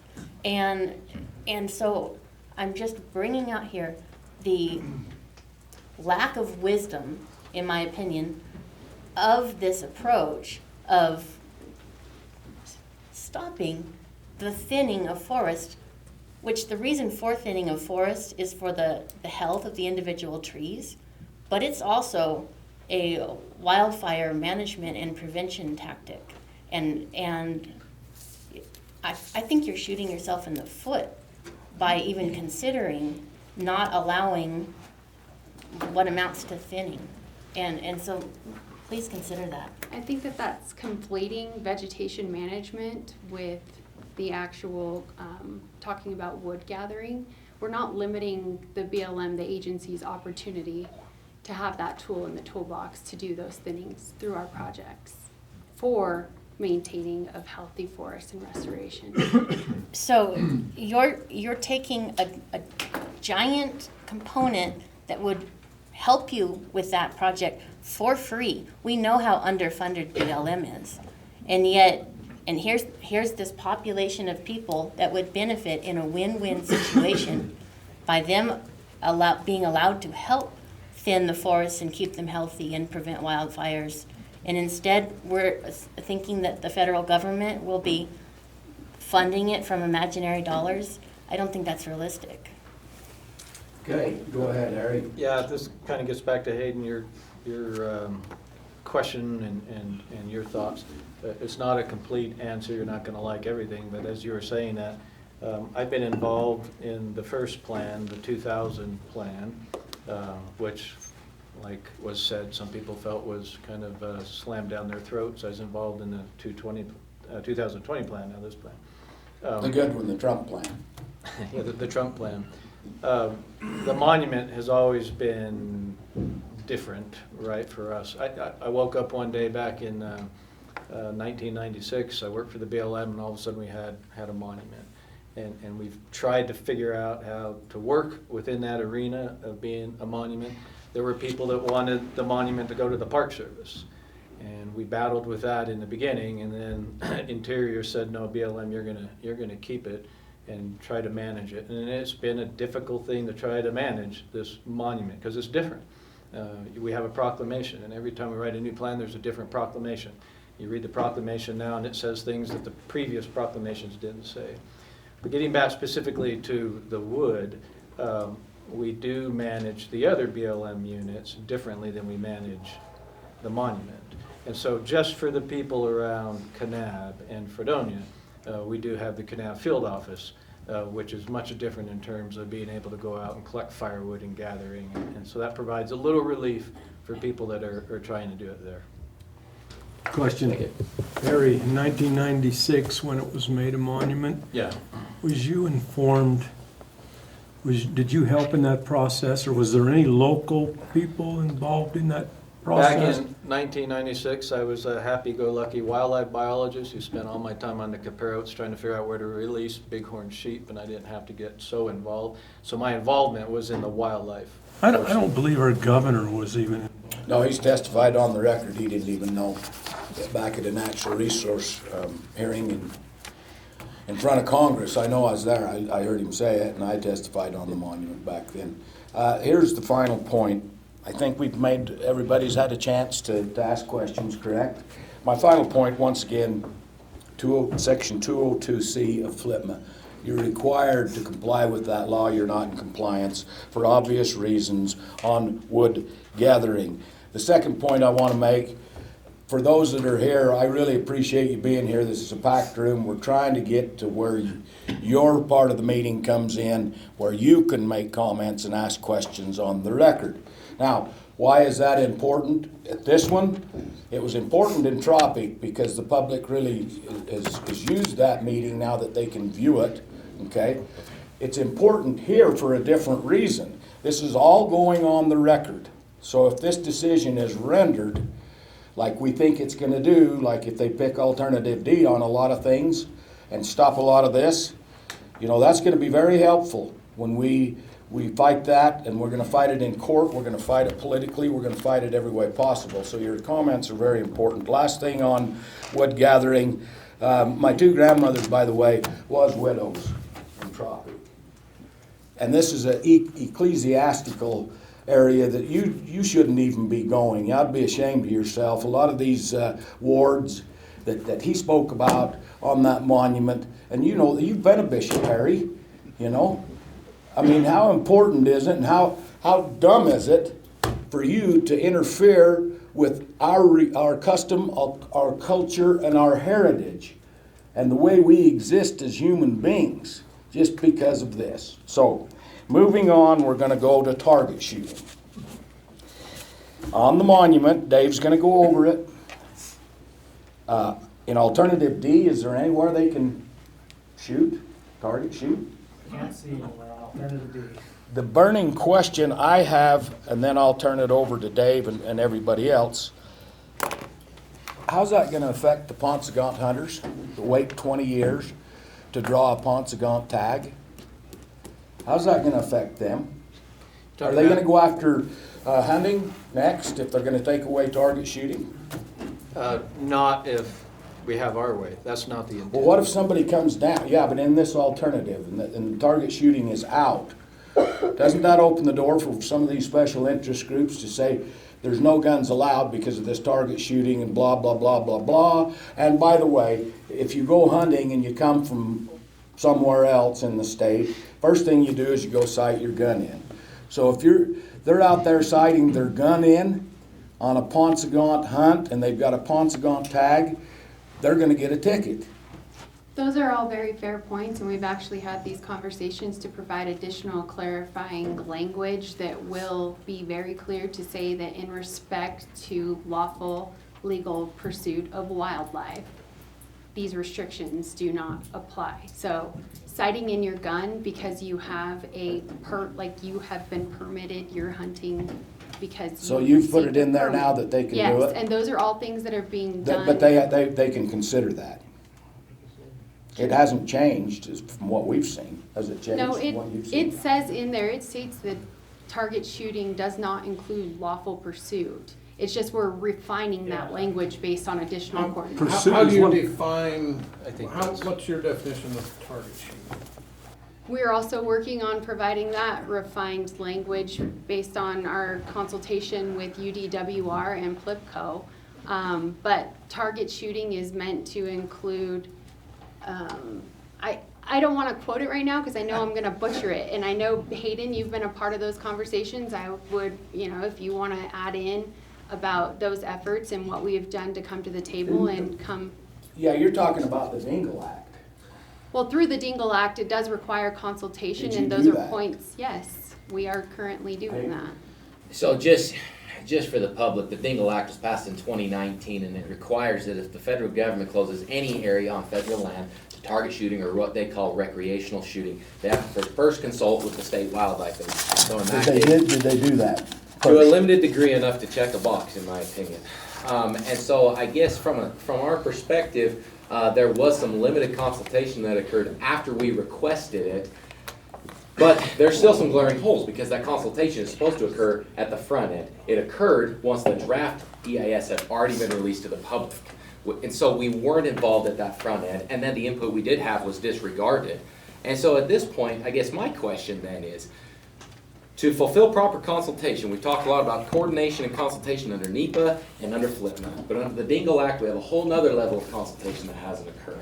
And it has occurred to a limited degree, but then any recommendations from the state and UDWR were completely disregarded and essentially told that we can't implement it because it's too late. I don't think that's true. I mean, especially because you asked us to reframe the alternatives and re-go out for public comment. But what the Dingle Act requires is that we have consultation prior to a decision being made.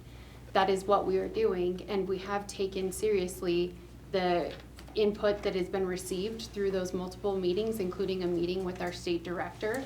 And those are all things that we are moving forward towards putting in the proposed plan after we've also considered public input on what's Ade, been did you, received. just for the record, did you do anything before they made that request? Yes, I'm actually the one who initiated the Did consultation. did you guys have to I request? have that letter. I believe that it was, we requested it. And I guess you said, okay, so we requested I won't call it a redo of the alternatives, but I'll call it a redo of the alternatives. And you said, okay, well, we can't go out for a supplemental EIS. And I guess my question is, A, why not? That's my first question. Why can't we go out for a supplemental EIS on that limited issue? Because the range of alternatives provides the scope and the ability for the BLM to make a decision that's consistent with the coordination and outcome of what we're discussing now. There'd be no need. Commissioner Tubbs, you as part of this discussion, you asked, well, how we define target shooting. When this subject first came up, the very thing that Commissioner Pollock suggested, I suggested in one of our first meetings, we started talking about target shooting, is because of my familiarity with the Ponsagon and with the Caparowoods Bighorn sheep units. I thought, what about somebody that's waited 20 years, they go out there and they need to sight a gun in or something like that, are we going to ding them? We were looking at target shooting in the broad scope, and then we started looking at these specific things. I did talk to the state director, and I said that could be an issue. And that's when we started the ball rolling, thinking that maybe we need to refine this a little bit, because we didn't want our law enforcement people going out there and giving a citation to somebody that waited 20 years to get a desert bighorn permit, and they were just sighting their gun in, versus somebody that brought their TV or their refrigerator out there and shot that to pieces. So we did try to make that kind of the bookends, is in lawful legal pursuit of wildlife, and you're doing your thing trying to sight a gun in, versus you hauled some trash out there. Those are kind of the bookends, and there's areas in between. Back to a custom culture heritage, I was a young men's leader in Tropic, and we would go out on the monument, throw clay pigeons and shoot, teach them about gun safety, about being on target. That's all part of our culture. I mean, it's who we are. Go ahead. We've all been out hunting rabbits with our kids, and maybe that falls under this rule, but. Well, you can hunt rabbits, 'cause How many of that's you legal. grown up target shooting on the monument and learning how to shoot a gun? How many of the audience? I mean, I think most all of us have. And so, maybe a rabbit hunt is a little different, or you're in the lawful pursuit of an You're in animal. lawful pursuit. I hunt rabbits. So if I'm out there with my young men group shooting skeet, we can say, well, there were some rabbits running by, we were just hunting rabbits. And I'll be honest, when I took my young men out there and hunted that, then I felt bad because I left a bunch of broken pigeons all around, so I had to go out and try to pick some of They're those up. biodegradable, aren't they? They are, after a fair amount of time. You'll see them there for a long time, but they are biodegradable. So, Commissioner, could I speak to this Yeah, point? go ahead. I've got some familiarity with these big game hunts primarily, but there are small game hunts and unprotected, hunts that go on the monument. To me, it's a moot point. The whole idea is asinine. When we're talking about in pursuit of legal game with a permit, we're talking about 1% of all the shooting that goes on in this monument. There is so much shooting that goes on, recreational shooting, target shooting. This is what we're addressing. So what? Who cares about the guy that draws a permit after 20 years? He's the 1%.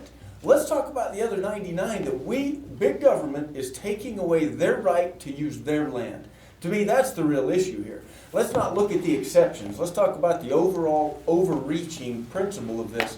We're just simply taking away a right and a use that the people have had in this area for a really long time. Since the late 1800s, for the convenience of the public, I think what we're going to do, in alternative D, Dave, we're going to get through this as quickly as possible, and we're going to skip the economic discussion after we get done with this agenda item. Then we're going to turn it over to the public comment. In alternative D, is there any target shooting anywhere that you can do? No. The answer's no. In alternative D. An alternative D. And then Go ahead. What just comment, one then quick we'll thing, move on. We recognize there are some issues with target shooting where people leave trash out there. I'd say it's illegal to leave trash anywhere on the monument. That's the issue, mainly with target shooting. So, and that's been addressed by law. Again, I feel like these types of things with target shooting to limit them, you haven't given us a reason, and again, it just seems malicious. It seems like you're just punishing these small communities and saying, you can't recreate here, sorry. Because you haven't given us any reason why target shooting is a bad thing. There's no objects to be protected, we don't know. It's arbitrary, and we don't know why you're doing it, and it just seems malicious. Okay, so once again, thank you, Commissioner. You said that perfect. And that's why they are once again in violation of Section 202C of FLIPMA. This is not only, this goes against our county resource management plans, obviously, but this goes against what you were mandated to do by FLIPMA. You're supposed to work with the local agencies. You're supposed to work with us and and listen to the public, not SUA up in Salt Lake, like that went on up there. You know, it's us. You're supposed to do that. That we feel strongly you have not complied with. Once again, you have not complied with FLIPMA. Now, we are going for the convenience of the public, where we had discussion of economic analysis, potential impacts. We're going to put that on the record. I think you're going to hear that from the public. We're going to skip that. We burned through about an hour and a half. When we get to now that we are at the public comment segment, we're going to try to do this as easy as possible. Caden will be here. He'll have the mic. So you don't have to come walking out of, you know, it's kind of packed in here. We'll try to get the microphone right to you. I'll just start calling on people. You can raise your hand, you can make a comment, or you can ask the BLM a question. So, Commissioner, out of respect that this is not the BLM's meeting, while I am happy to be here and listen to the input provided by the public, the BLM will not be providing response to public comment in this meeting. We did receive. That's what the public comment period was for, and we hope that we received that information, but we'll be here to listen. We'll see if we can work through this. You know what a parlay is? A negotiation. The pirates used to do it. You know, negotiate. Okay. Harry, you know, let's parlay here. What we can do is we can adjourn the actual coordination meeting. Okay? On just the coordination meeting. We can take the minutes will go off. Okay? And then it will just be a public comment meeting that you're not going to be in the actual coordination meeting. Is that something that you can do? I think to the extent possible, I'd like to respond to comments, but like Ade suggested, we didn't necessarily come here prepared. Well, no, but you seen it on the agenda, and you was down there. You responded to it in Kanab. Commissioner, can I comment? Go I'd ahead. hate to see it go off the record. Maybe the public can comment and we ask us questions, then we can in turn ask the BLM. Good point, and that reminds me, you allowed it down in Kanab. What's different about the meeting here? Did we respond directly to the public when we were in there? They were asking the commissioners questions, and then the commissioners in turn. What if they were- just make comments? Well, I think what Commissioner Tebb suggested, if you're asking us the question, and that's what we've been doing for the last couple of hours, I'd feel better about that. So they can make. Okay, so we're going to open it up to the public. And then we're on the Yeah, record. you can ask us questions, you can make, your comments will be on the record, that's the main point, okay? Ladies first, you go ahead. Just state your name. I'm Susan Gallego. I have a pretty loud voice, so I think they can hear me. I've got a loud voice. Okay. All right, my name's Susan Gallego, and I have the worst headache sitting in this meeting. I have to tell you. I feel bad for both of you because you are unprepared to answer the questions that have been boiling here for 6 months. And you're not in a position to answer them because your superiors have not put you in a position to do that, and I feel bad for you because of it. But it doesn't help us here. When I look at the charts and I look at all the things that are happening, I feel like, yes, you're saying you're listening to us, but you're really not. And what's going to happen is going to happen, and that's very scary.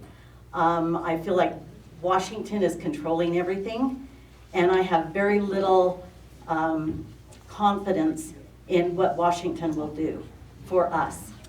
And to not be able to hear us and take it back and have some meaning is really upsetting. When I look at the different charts, when I look at the OHV trails that are going to be cut back, that's crazy. Why shouldn't we be able to enjoy this beautiful country that God gave us on designated trails where we respect these trails and to open it up to the public and leave it that way? Now, if there are offenders to that, they should be dealt with as well. No question about that. When I look at the wood gathering, I don't understand the difference between commercial and non-commercial because the non-commercial to me is a very small piece of it. And yet that impacts more people. And that impacts us directly. My propane bill, one bill I got, and I get them every quarter, was like $1,300. and it's just for heating our house. And we have a wood-burning stove that we try to keep going, that we get the wood. And we're retired. I mean, we rely on that. And to see this one area being so impacted, and my third comment is, we pass all of these things, and whether we go to C or D or whatever the alternative is, what's gonna happen down the road for other areas that are now, we've set a precedence for? This is a crucial decision that's being made here today. Thank you. Next question. Lynn, State your name. just state your name. Will do. Thank you, Commissioner. My name is Len Jackson. I come over to the meeting from Moab. And I'll not take a lot of time because this is a meeting for you folks in Garfield and Kane. What I can tell you, I'm going to start out and I'm going to offer my condolences to these two fine BLM people here. I spent 28 years working for the BLM in Moab, Utah. I started in Hanksville, Utah, and worked there for 4 years. I understand what's going on. I worked for 6 different presidents, starting with Jimmy Carter. I have never seen, let me back up, I guess, before I get there. So after I retired from the BLM in 2010, I then ran and served a term on a Grand County Commission. So I've seen public land management from being at the BLM. I've seen public land management from being where these gentlemen and ladies are at from a county commission. I've also done consulting, mostly in the mining industry, for the last 10 years. So I've seen it from a user perspective. What I can tell you is this administration is more broken than anything I have ever witnessed. The whole concept of federalism is done. There is no state and federal and county coordination with this administration. We used to try to work with our county commissions when I was at the BLM. This administration doesn't care what the law says. To Commissioner Garland or Pollock's points about you're not in compliance with FLIPA, this administration has come out and says, we're not going to do what FLIPA said. FLIPA was passed by Congress in 1976 as a multiple use law. Public lands would be used for multiple use. This administration, and I don't mean to be pointed to these BLM folks, they're just unfortunate pawns at the bottom of the pool here. I've been in their situation. It's not fun. This administration has come out with new rules that says we're not going to use FLIPA for multiple use. We're going to create it. FLIPA for us is about conservation. Now think about that for a minute. This is a bureaucracy of people not elected who are going to change, think they have the authority to change the very intent that Congress made for FLIPA. So this administration does not care what the rules are. They don't care that they come to Moab and shut down 119 miles of RS-2477 roads. Is that what miles? 300 total miles. Yep. 114 are RS-2477. They don't have the authority to do that. Only courts can do that. So I don't want to get too excited here. What we need to do, and I'm also going to mention, sorry about this, Leland and you folks, I'm running for Phil Lyman's position. Phil's running for governor. He can't run for that. I think I've got 45 years of experience and I've seen public land management from every aspect. And I think we need to fight back. This administration is not going to compromise. They're not going to coordinate. They're not going to cooperate anymore. They're going to shut down RS-2477 roads. They're going to create a monument, and then they're going to tell you later why they created it. Now, that's just kind of backwards from what I see. So they're shutting down our minerals industry. They're shutting down Rock Springs, one of the biggest uranium producing areas in the country. They've shut down the uranium potential on the margins of the Grand Canyon. They don't care. So I'll just leave and say thank you to you guys for the attempts, and I apologize for these two BLM folks who got to sit here and take this. I've been in that seat. It's not fun. And this is all coming from this administration directly from the top of the Bureau of Land Management and the Department of Interior. They're not going to cooperate anymore. The time now is to litigate. Non-compliance and litigation is the only thing they're gonna understand. So with that, thank you for your time, Commissioners. Thank you, Lynn. Next question. Bill, go ahead, state your name, and then Brett Stewart. My name is Bill Wepner. I live in Escalante. I'm a scientist. A year ago, I was the chairman of the Monument Advisory Committee, so I've worked directly with Harry and Day in the past.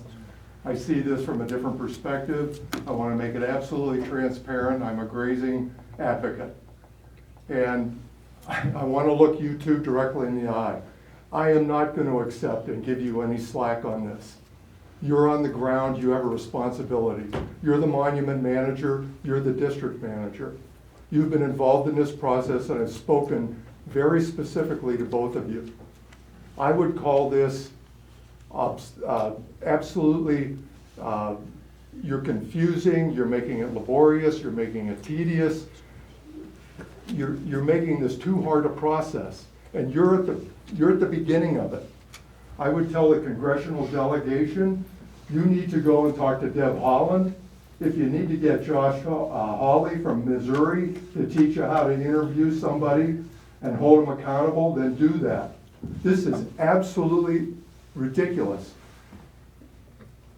I've worked with both of you.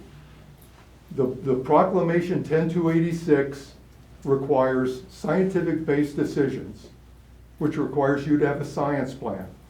It was also designated as an NLCS unit. There are multiple NLCS units throughout the United States. In fact, you have one in the same field office, the Vermilion Cliffs National Monument. You know that science plan exists, and yet you've ignored creating one for this monument. And it's the same thing. There is no inventory of objects of value. We go around in circles. Why? You have to be held accountable for that. So I'm not giving anybody any slack. The men and women in this audience have to make real-time decisions today, tomorrow, about their ranching operations. They don't get to sit back. I feel sorry for the commissioners and all the administration. But these people have real-world issues of surviving as ranchers. And yet you have draconian, absolutely draconian choices in alternatives B, C, and D. And I'm going to use language that you understand as an ecologist. There's a socioeconomic web in these two counties. The minute you affect the backbone of our socioeconomic structure, which is our ranching community, everything else starts to fall apart. So we're going to lose jobs, salaries are going to decrease, schools are going to lose students, teachers, services, clinics will close, there won't be enough volunteers for fire departments or EMS. And so that web just keeps expanding. And you're not paying attention to that. We can talk all you want about the legal and regulatory aspects of this through FLPMA and through NEPA, but you're not trying to coordinate with anybody. You're just trying to delay things. People ask questions. Why are you delaying? Why can't you make decisions? You did it on others. I interviewed some of the other NLCS managers, and they all did this in real time. They did it quickly, effectively. They had great cooperation from the local government and local citizens. The public was happy. Everything moved forward. So there's plenty of experience. There's plenty of success that you could have used, but you didn't. It's always making it more and more tedious. We can't tolerate that. These people can't tolerate that. Their lives depend on it. Somebody has to do something. I'm not a politician. I'm a scientist. And I'm going to stand up and do whatever I can to challenge you on that science plan. It better be real, it better be impactful, it better take into consideration all the expertise and experience these ranchers have, because they're the ones that actually know about rangeland health. And there needs to be consistency in the approach that's used across the board, not bringing in special people to make special rangeland health decisions. And the same thing about protecting any other objects. That's public information. I asked Alan Titus to give me an inventory of all the studies that have been done in the first 26 years of the monument's existence. I got nothing. I asked them for a bibliography of all of the scientific publications coming from those studies. I got nothing. That's not transparency. That doesn't help these people. That doesn't help the public in general. The fact that we're still trying to figure out what the hell the inventory of objects is, that's ridiculous. It's unacceptable. So I ranted, I apologize, but All right, Dr. Webb. I may be gone, Harry, in a day, but I'm not forgotten. Just remember that. Thank you. Brett Stewart and then Sam Spencer. We'll get to you next, Sam. My name is Brett Stewart. First, I'm really disappointed that the BLM's not willing to engage. I drove 300 miles because I knew they was going to be on the agenda for questions and answers. So I had a couple of questions for them, what I was going to do. One of them is how many miles of routes for off-highway vehicles are there in the state of Utah? Chances are they don't have that answer. There's about 80,000 or more. Some of the roads that they're talking about, they should know better that they are County D roads. They may not be identified, but they're D roads. They're not B roads. They probably know where all them are, but not the D roads. These are the ones that haven't been signed or identified, but they're on all the maps. The other thing is we, the other question that was going to be is how many licensed OHVs do we have in the state of Utah? Of course, they don't have the answer for that, I'm sure, but there's about 250,000 right now. There's Jeeps and four-wheel drive trucks and so forth that is on top of that. But the question is, when if you're the land managers and you don't have them answers, what's going to happen when there's 500,000 in 5 to 10 years? You're shutting down these roads. In Moab, you shut down over 300 miles of roads and trails and actually documented RS 2477, D roads, B roads, and you shut it down and it's still in litigation. You're shutting 300 there. What is there, 500 here? You know, it depends on which alternative and where we're at in the state of Utah. But if you go from 250,000 licensed OHVs to 500,000, the smaller the playground, the more congested it becomes. They're stacked on top of each other. And now you're going to shut it down because we're wearing the playground out. So are you really Bureau of Land Management? That isn't management. You need to consider that in the long term because it's obvious that you're not. You know, I like to look at the OHV program and we want to look into the future. Are you looking at the future? Probably not. What does UDOT do? As more people come into the city or rural areas, you build roads to satisfy the citizens, right? What you're doing is you're shutting roads down and trails. It just doesn't make sense. You are not qualified to be land managers. It should go back to the state of Utah. We know what we're doing, you don't. With that, thank you. He's drove 300 miles down here. If I ask you that same question, will you answer it? To the best of our abilities. Okay, first of all, Brett, D roads. How many miles? I don't know. They don't know and they're gonna shut it down. Okay, they don't know and they're gonna shut it down. Black lines. Okay, that's a big point, okay, but you don't know. Comment on what he said. You start putting these ATVs in one little area, in one little playground. You're going to stack them on top of each other. They're not going to be able to use their God-given right. I think it's a God-given right for multiple use for public lands. How are you going to address that issue? Because you're going to have, you just want to get rid of them completely, or? SUA does, and they're hooked to SUA. How are you going to address that, his concerns there? Our intent is not to get rid of motorized vehicle access completely. Shouldn't we expand with population? Commissioner, we don't go. Okay, all right, that's fair. Okay, so he's answered those two questions. All right, next, Harry. Commissioner, hold on. Do you mind, can I just ask your definition of OHV based on this plan? Is public use of No, routes. I'm saying what is an OHV based on the, Any motorized vehicle So that's just traveled not, by the public. that's not limited to four-wheelers or side-by-sides. That could be a passenger vehicle as well, correct? Yeah, that's trucks, four-wheel capable. And so I just want to make that clear to the public, is this isn't only an OHV problem, it's an access problem in general. You can't take your pickup truck down these routes these existing routes that are undesignated, that will be officially closed. Okay, let's get to the next. I've got one question. I didn't know how the format would roll out here, but back to Bill Wetner's, one of his questions is there a science plan in place? Current active science plan that's guiding this process? There's not an official science plan. It's not in place, but it is being worked on. Okay, so that's driving alternatives. Alternatives So the have been science, selected without a science plan to reference. Would So- that be fair to say?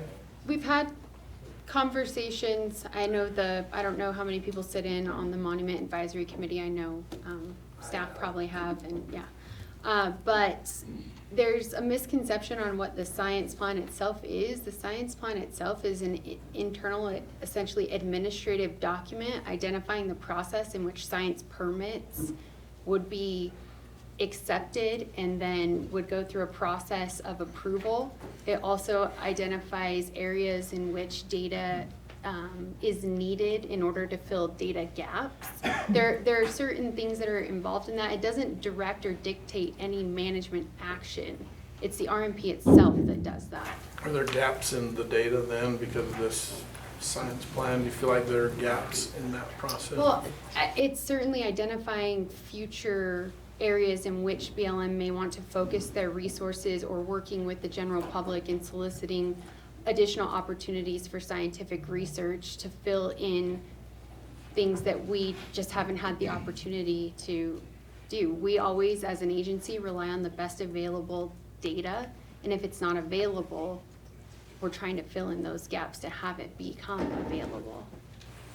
Okay, so his points are valid. We're trying to do this as good as possible. I'm kind of blindsided by this because I told people, particularly the gentleman that drove 300 miles, you were going to answer questions to them. We'll try to get that worked through your process. I'm sure your probably legal counsel has you schooled on this or whatever reason. You're public servants though, and the public expects you to answer their questions. Next comment. All right, this is Sam Spencer. I'm a resident of Escalante. I used to be a Garfield County road employee. I'm asking this question in a portion of how long is it going to be before Harry Barber you can retire? How long is it going to be, Harry? Are you suggesting I retire now? No, because I'll tell you what I think's going to happen. I'm going to scream wool. Shit hits the fan, he retires, she transfers, and we're left with a new person that says, oh, it wasn't me. I've dealt with this over BLM and Forest Service a lifetime. I went to meetings like this when I was a little boy with my dad. But way back then, he could threaten to kick your ass instead of just yell at you. And they can't do that anymore. But Mr. Barber, I heard you say something like you're into it 38 years. Yeah, I've worked for the BLM for 33 years. With no plans, solid plans right now for retirement. Yeah, but that can end without any, you can get your retirement if you quit tomorrow. My wife recently had us remodel our home. Nothing's going to happen tomorrow but go to work. Well, I hate to be the one that screams wolf, but I feel like that's what's going to happen. But I do feel like if it does happen, the worst of worst of worst, we're not going to lay down and let it happen. Not. Thank you, Mr. Spencer. Next question, we've got hands coming up. Just hand the mic to Carl there first, and then back to Tammy Barton, and then over here to who was over here? Oh, Ben Burke, okay. I guess I could talk way too long on the feelings I've had here. I appreciate the commissions from both Kane and Garfield and for your willingness to stand up and fight for our rights here. I feel that a lot of the issues, the thoughts in my mind have been addressed today. I guess the biggest issue is the whole process. To me, it's democratic governance upside down. To me, the control is given to people thousands of miles away who, like it's been said, have never seen or never been here, who don't know the situation, don't know the circumstances, don't know the people. And after that, you can go down to individual issues, which I think have been addressed very well today. But I just need to say, I'm not happy with it. I think it's the same motivation that caused the revolution originally. You know, it's just taxation without representation all over again. Carl, can I ask you a question? Yes. You've lived on the monument your whole life? Yeah. What's now the monument? 75 years. Your mother did? We've been in a ranching operation for that time. I own that ranching operation now. It's a group of monument. One of the concerns we have, the monument plan mentions closures on grazing units. I see no justification for it. I know the history of those allotments. We've made changes in season of use, time of use, and I've seen nothing but improvement in my lifetime on that grazing allotment that now could be closed. And without justification, and that's one of the disturbing things. You don't know what you're fighting, because you don't know what the justification is for the decisions they want to make. And your family has been grazing there, your Well, yeah, my father, it's the same range as my grandfather grazed on. grandfather? And my father, and then my brother and I bought those permits from my father, and we grazed in a group allotment with other relatives. My uncle, I rode with him since I was old enough to ride a horse, and I'm totally disturbed by the whole process. Okay, In fact, thank you. people are not being listened to. Thank you, Carl Shakespeare. Tammy Martin? I think he was back there somewhere. So I have a totally different outlook on this than a lot of people do in here. I'm coming to it a little bit late because I'm not a grazer. I don't have those permits, and I know how important it is for everybody else. But my comment is directly related to EMS because that is where my expertise is in. So you talk about the laws and mandates that we have. It's also mandated that for both Kane County and Garfield County, our EMS agencies provide EMS services within the geological areas of our county. So regardless of what you do on this monument, we are still required to give emergency services to those who need them out there. My concern comes with the closing of the roads. It's already a difficult situation when in our areas, a good portion of our EMS are volunteers. They come from their job, their regular job, so that they can handle any emergencies that happen anyplace.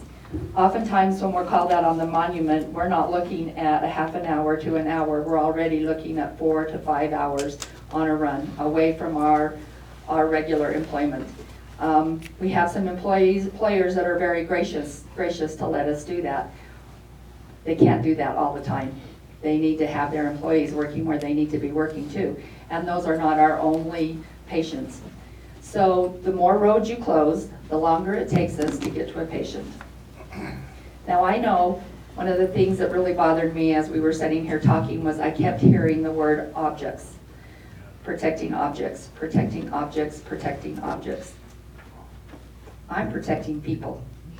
And I know that may be a small number on some of our monument lands, but if it was yours, or anybody in here's family or yourself that needed it, that becomes a very large percentage. That becomes 100%. How do you feel about the prospect of me being able to not get to your family member for 6 hours, not be able to get to your family member for 4 hours, when their time limit of however they got injured or illness that they were suffering out there until death occurred was an hour and a half. Until their time limit was 4 hours, but it took me 6 hours this time. They're not objects. We're not objects. You talk about protecting objects. We know about protecting objects in our area. We've been protecting the resources in this area since time began. But we also need to think about protecting people. And you close up more land for us, more roads for us, and we lose the ability to get protection to those people when they need it the very most. Thank you, Tammy. Fred Christensen there, but I think you raised your hand, didn't you, Fred? That's Tammy. I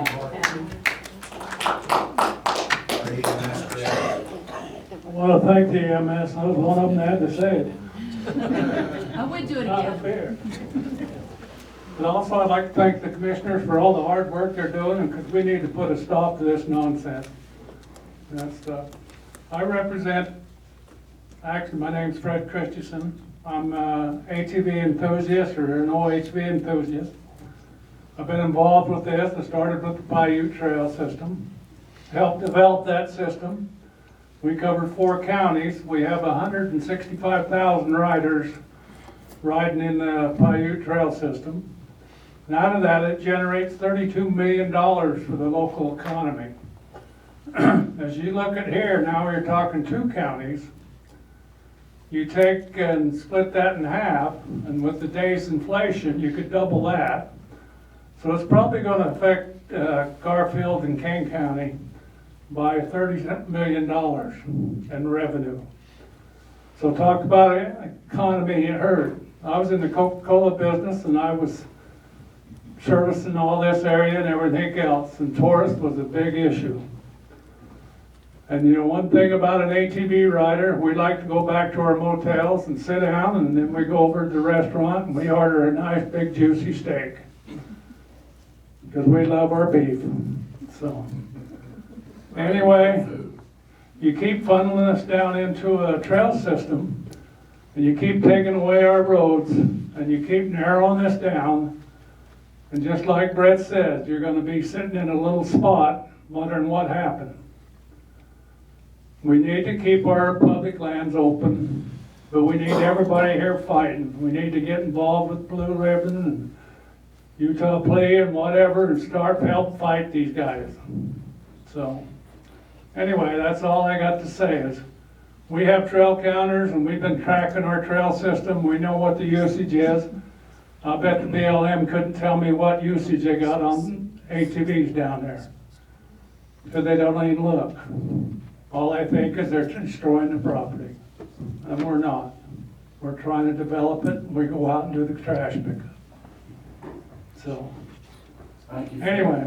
Thank you, and you were Santa Claus for many years as well. We had a question right there. And let me make a comment to the grazers. I know there's grazers here. The reason we left that off, because we've hit that so hard through this whole process, and we spent probably an hour on it the other night, or an hour and a half.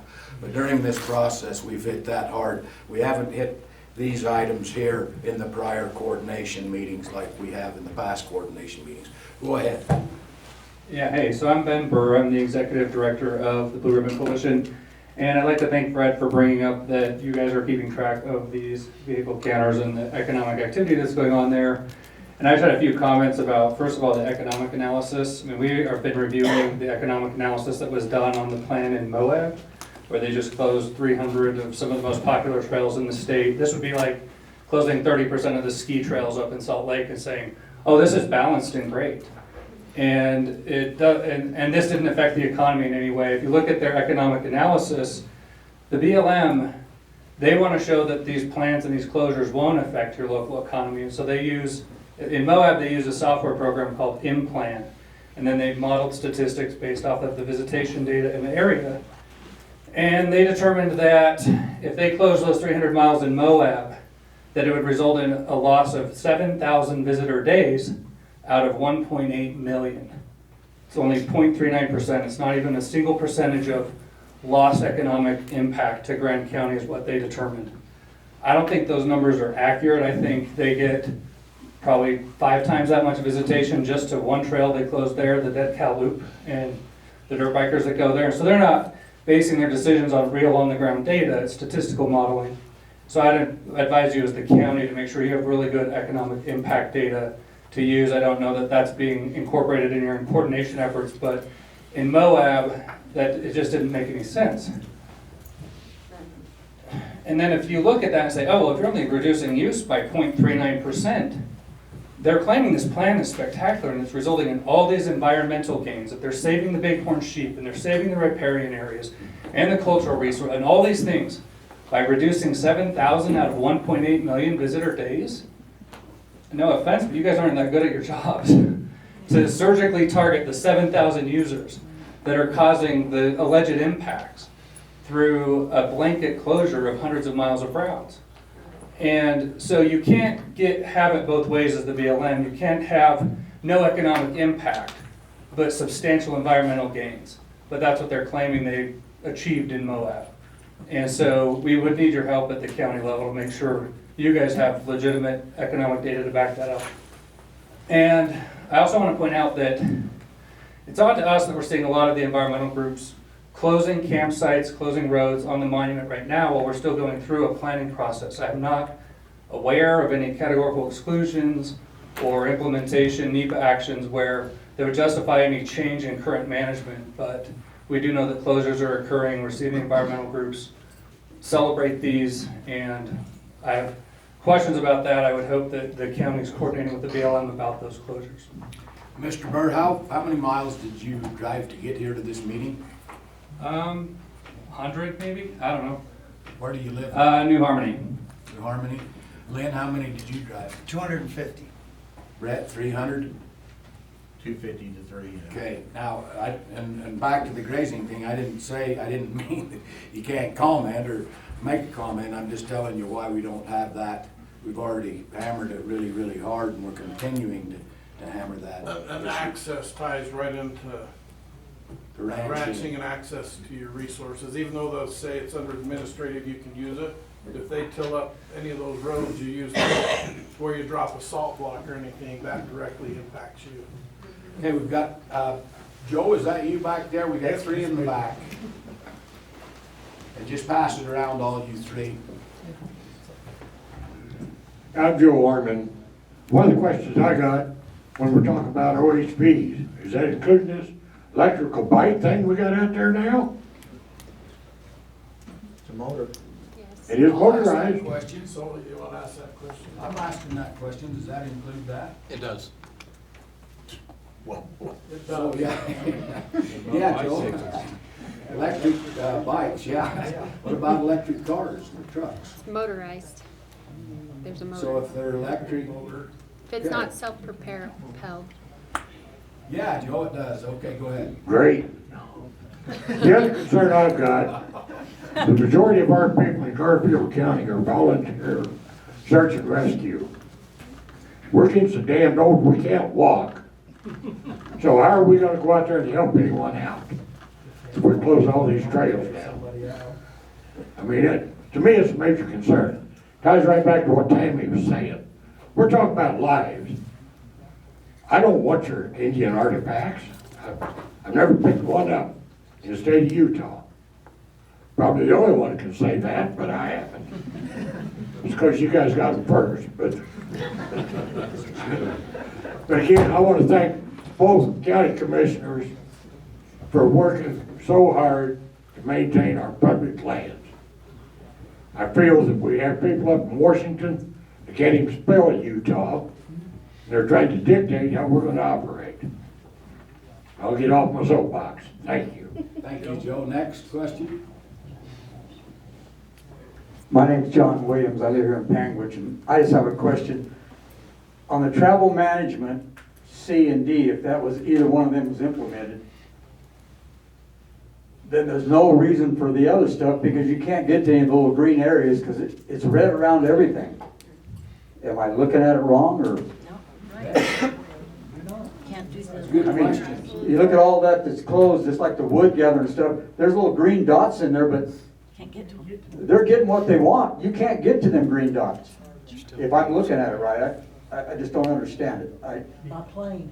I do understand it because I've watched it in California, but that's another story, but with Another the story way that's BLM coming- works it's in another story California. that's coming to Utah. Hey, I didn't bring California here. I left it back there. I don't want it here. Like I say, I witnessed it back there, how they run the ranchers out, how they run the off-roaders out, the hunters. You can only carry your weapon to hunt. If it's birds, you carry a shotgun. You can't carry a sidearm out in the preserves. This is all just another move that they're coming in on this direction. I'm not saying you brought it in, I'm saying. I know that. Ideas are coming from. No, it's BLM that's bringing, it's BLM and all the tree huggers that's bringing it in, and it's like the search, we have searches up in the park. You can't go in the park with a vehicle to look for somebody that's lost. They haven't found him yet. You can't. You know, it's just, a lot of this, I don't understand, you can't, might as well make it all red if they're gonna get anything. Some of it is. Yep. Leland, I can clarify that a little bit. On these alternatives, the green areas, just to be truthful, a lot of those are passage areas. So those will be roads. Even if you really zoom in on the map, it'll be just the road, right, that they've allowed you to pass through those areas to access. So the green areas are mostly accessible, but I agree with you, Seth. You can see one single line going from this area to this area. And that's our big argument is you are actually doing implementation level travel management by identifying only the roads you guys want, by surrounding the rest of it with red. And that's our biggest frustration. You know, if you wanted to sit down and talk about it, we'd be happy to, but you've kind of done this on your own, and we feel it's really bad for the public, and I'm sure the public feels the same way. And in reality, am I correct in saying usually grazing's done separate from a management plan? Is usually a grazing plan done separate? Always. That's what we have suggested as a separate grazing plan, and in Yes, the it's past protocol. RMP that was also suggested, so. What did, the gentleman in the back, what's your name? Kelly Roundy. No, the one that just spoke earlier, what? John Williams?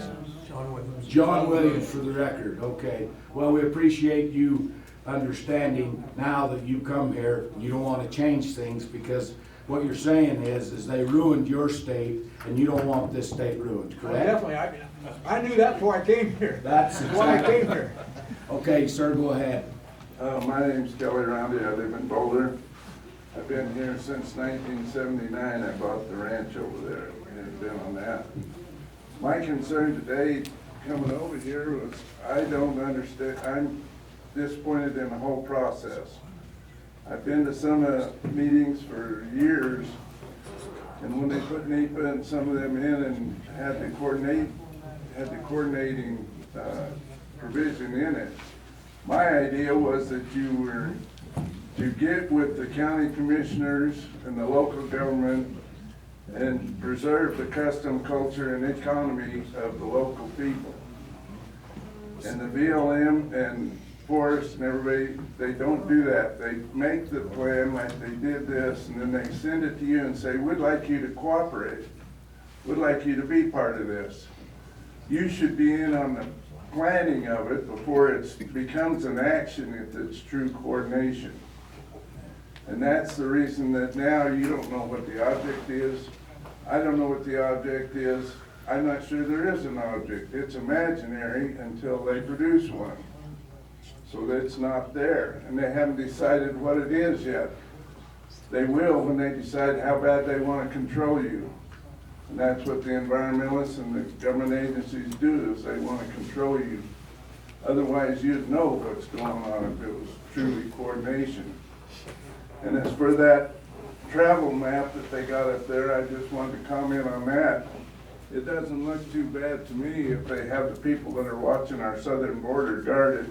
Any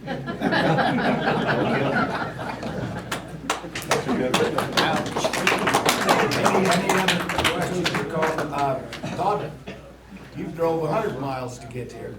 Thanks for coming over. So I'm Scott Stubbs. I'm with the Utah Public Lands Council. And I kind of want to go back to the beginning, not when God created man, but a little later. When we settled this country, prior to that, this had been actively burned and kept good. Then like you said, Commissioner, eventually we had chainings and whatnot. And then almost 30 years ago, we come up with this monument. We shut down all range improvements. These roads out here were all developed either to go to a water tank, or some dimwit sheep herder wanted to camp there because he could better manage the land and take care of it. And if you close this, it ruins ranching, obviously, which is the backbone to our communities, but it ruins everything for the public. There's nothing left there. And so I just feel like Flipma says that we need to work together, and this ground was for the communities to be able to make a living on and use. They built the towns out of these areas, and now you're shutting all that down, and it's just not right. Thank you, Scott. And I keep asking how far they've traveled, so all the folks that live on the monument know that it's not just the commission that's supporting you. You've got a lot of support, statewide and nationwide, on this issue. It's not a popular thing. Is there any other? Elaine, go ahead. You know me, Leland, I can't come to a meeting and not say something. Well, good for you. Nice shirt, Elaine. Thank you. Have you signed? We do like to sign. That's the old state flag. That is going to be our state flag if I get every one of you to sign my petition. Yeah, if you want the state flag back, sign Elaine's petition. Yes. I started on Penguin City Council in 1989 and later became Penguin's mayor. At the same time, we began working our S2477 roads, and we spent many, many hours on these things. We worked with the Forest Service, trying very hard to save our mill, which obviously didn't happen. What I'm saying is, I feel like we need to look at ultimate goals. And I know the ultimate goal for many people is to have Kane and Garfield counties total wilderness. They are going an inch at a time, and it's been a lot of years, but it's happening. It's happening a teeny bit every other day, and we have got to stand up. We've got to have a say. We seem to lose every time. There are ways that we can be effective, and we need to work on being effective in those ways. We need to keep at it. We can't stop, or before I'm dead, there will be wilderness. All of it. Thank you. Thank you, Elaine. Go ahead, Kyle. My name's Kyle Wade. A couple of things. First, I think it's silly and awkward that we have to talk through the commissioners.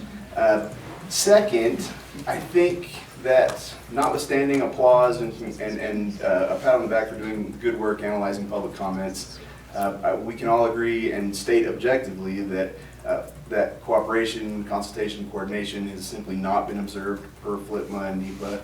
It's an objective failure. And while the trial lawyers might thank you guys down the road, I'm more interested in having these processes work. And so my question through you folks and for the Bureau of Land Management is, what does a good cooperating agency look like to you guys? What do you want from them? What will you listen to and take to heart? If I ask you that, do you feel that's Senator Romney's office? I don't know that there'd be an acceptable response. Okay. So, all right, Wade, Barney, go ahead. We're trying to get this so we can get you.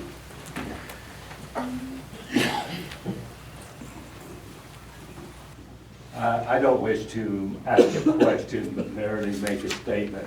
I totally agree with every person that has spoken today, and I'm supporting every one of their ideas. But then I want to look at a cowboy up there on the stand that has wearing a cowboy hat and say, it's time to draw the line in the dirt. It's time to fight. I will go collect money if I have to as a citizen to support the county commissioners. Let's make a fight out of it. I've heard cowmen, and one of them here today, that has said, I go to these meetings, we voice our opinion, and then they go ahead and do what they want. The BLM and the government was set up to support the cowmen, support the local people in our areas on these grounds, and now they have become dictators. It's time to throw the tea into the harbor. It's time to fight. Thank you. Thank you, Mr. Barney. I'm going to make one comment. Thank you for that. And this is a thought, and it's a promise also to these folks here. And I want you to pass this along to Washington, D.C. They're perishable. They're like perishable fruit in that White House. There's an election coming up. God willing, we get a certain president back that listens to us, and reduce the size of that monument. I want you to tell those folks back there, during that process, they cooperated pretty good. Trump could have wiped that thing off the map. He took Bears Ears clear down to 200 and some odd thousand acres. He left 1 million acres. He actually was pretty nice of him. He gets in again. You keep this up, they keep, I'm not going to say you two because you took the brunt of all this. Your DC folks keep this up. He gets back in, it's going to get wiped off the map. And then it's going to have to be started over from, so at least you won't have to worry about a new plan. You can do it in the Kanab field office. But this is so egregious, and there are so many conservatives that are so stirred up about it. And what Mr. Barney said, that if they go this far to do this egregious plan, if we have a chance to be nice, and I'm not going to, I'm going to do everything in my power. I did the last time, to be honest with you, full disclosure. It was them. It's the Trump administration that wanted to be fair and leave 1 million acres. It wasn't, you know, I would have liked to have seen it wiped off the map back then. But this time around, I don't think that there's going to be that much cooperation. So will you pass it on to them? Maybe they ought to be a little bit more willing to listen to us. And again, today I'm going to be in D.C. in February. I would really honestly like if you can do that, can't you? Email me the contact of the actual mystery person that's working on this so I can sit down with them and look them in the eye, Gary and I. I can see who that point of contact would be, but it's not a singular person, as just like our office has multiple specialists, HQ also represents through certain divisions, certain resources, but I can see what I can do. The Department of Interior, I guarantee you, as sure as I'm sitting here, has a political appointee working on this. I guarantee it. During the Trump administration, it's the same thing. The Secretary of Interior had a political appointed position to come out and worked on that monument. So that position, that mystery person is there. And I know that person was involved with Ryan Zinke. I've already been behind those, you know, I've seen how this whole thing shakes out, okay? So I would like that person's, with that, if there's no more, I think, I really appreciate you folks showing, oh, there's one more, and then we'll, I think we'll have to adjourn separately.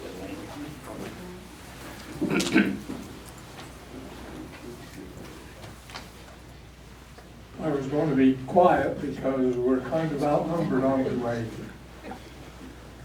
I'm Roger Pugh from Kanab, Utah. And I have more of a history than an opportunity for a solution. My father ran sheep out on the Arizona Strip when it was open country. He was on the first Taylor grazing committee, and it was soon after that that the government ran sheep off of the off about there. So he went into cattle. We bought property. He bought property around Canab. And talk about wilderness. The first time I was on this little green spot with a lot of red was when I was 17 years old and drove a 2-ton truck full of cows off of there, and the road to Page was oiled about 2 miles right in front of us, right by where Church Wells is. It was oiled again over by, excuse me, not Church Wells, Bigwater, in that area. Then a little bit over by Church Wells. The rest of it was dirt road. You don't think that was wilderness? When they started making the division here, we didn't have many wonderful people like these two right here. First monument, when it first started, between me and my son, I don't know how many people. We didn't keep track. So gratefully, none of them died or were too sick. But because we could get a pickup up a few of those roads, we hauled some of the first tourists out of there, some of them in low-sitting vehicles that would find themselves in a little sand, and we'd haul them out and get them back to Canab. You're doing a much better job than we did. Then I have taken over that. I own it in a trust. I'm only 84 years old. I've got Carl beat a few years. So I don't do much, but I have a son who loves cattle. He hates working with people. He likes cows. But he takes it now, and I should have said at the beginning, when we bought that out there, when my dad first bought it, we had 25 head permit. I now have it up to about 90. I've never had that many on it. But that raised 3 good people. My older brother, my older sister, and I.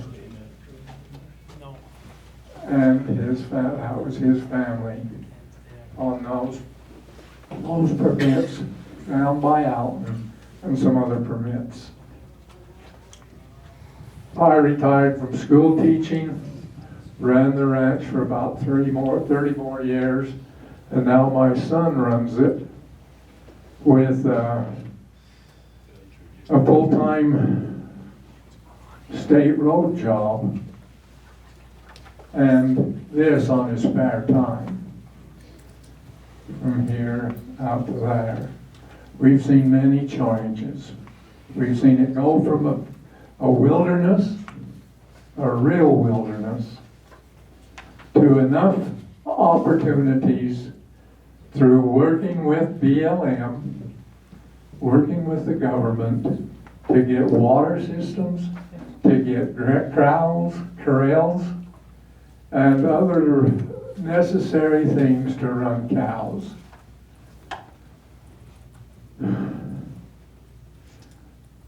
My son runs it with enough money to have fun with it. So I know what the rest of you are going through that are still trying to raise a family. on ground like that with the opposition that we find on every turn of trying to make it worthwhile to keep those cattle out there and producing on ground that would be good for nothing else, grass that would be good for nothing else, and a lot of hard work to produce a economic help to this government. We do hope the government that we know will listen, will pay attention to you men, and give you the backing that you need, the backbone to continue as I've seen here today, and are so grateful for, and help hope. Brother Bob, Brother Barber. I worked with Harry for a long time, and I know the work that he's put in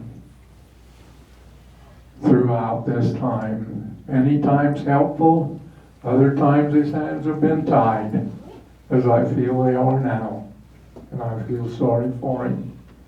But please put in a good work for all of these great men that you've seen here tonight. Did you have something? No, just waving to Mr. Pugh. Okay, so we're coming to the end here. We're going to have to officially adjourn as Kane separately from Garfield. Kane is, we're hosting them. Go ahead and go first. Thank you, Commissioner. I would entertain a motion to adjourn our meeting. Chair, I move that we adjourn this meeting, the coordination meeting with BLM and Garfield County. Thank you. Motion to adjourn on the table. All in favor of the motion, say aye. Aye. Aye. Motion passes. Thanks. You bet. Commissioners, I'll entertain a motion to adjourn. Motion to adjourn. Second. Moved and seconded, all in favor, aye. Aye. We're adjourned, and thank you so much, public. Stay involved. Thank you. Thank you. Thank you. Safe travels.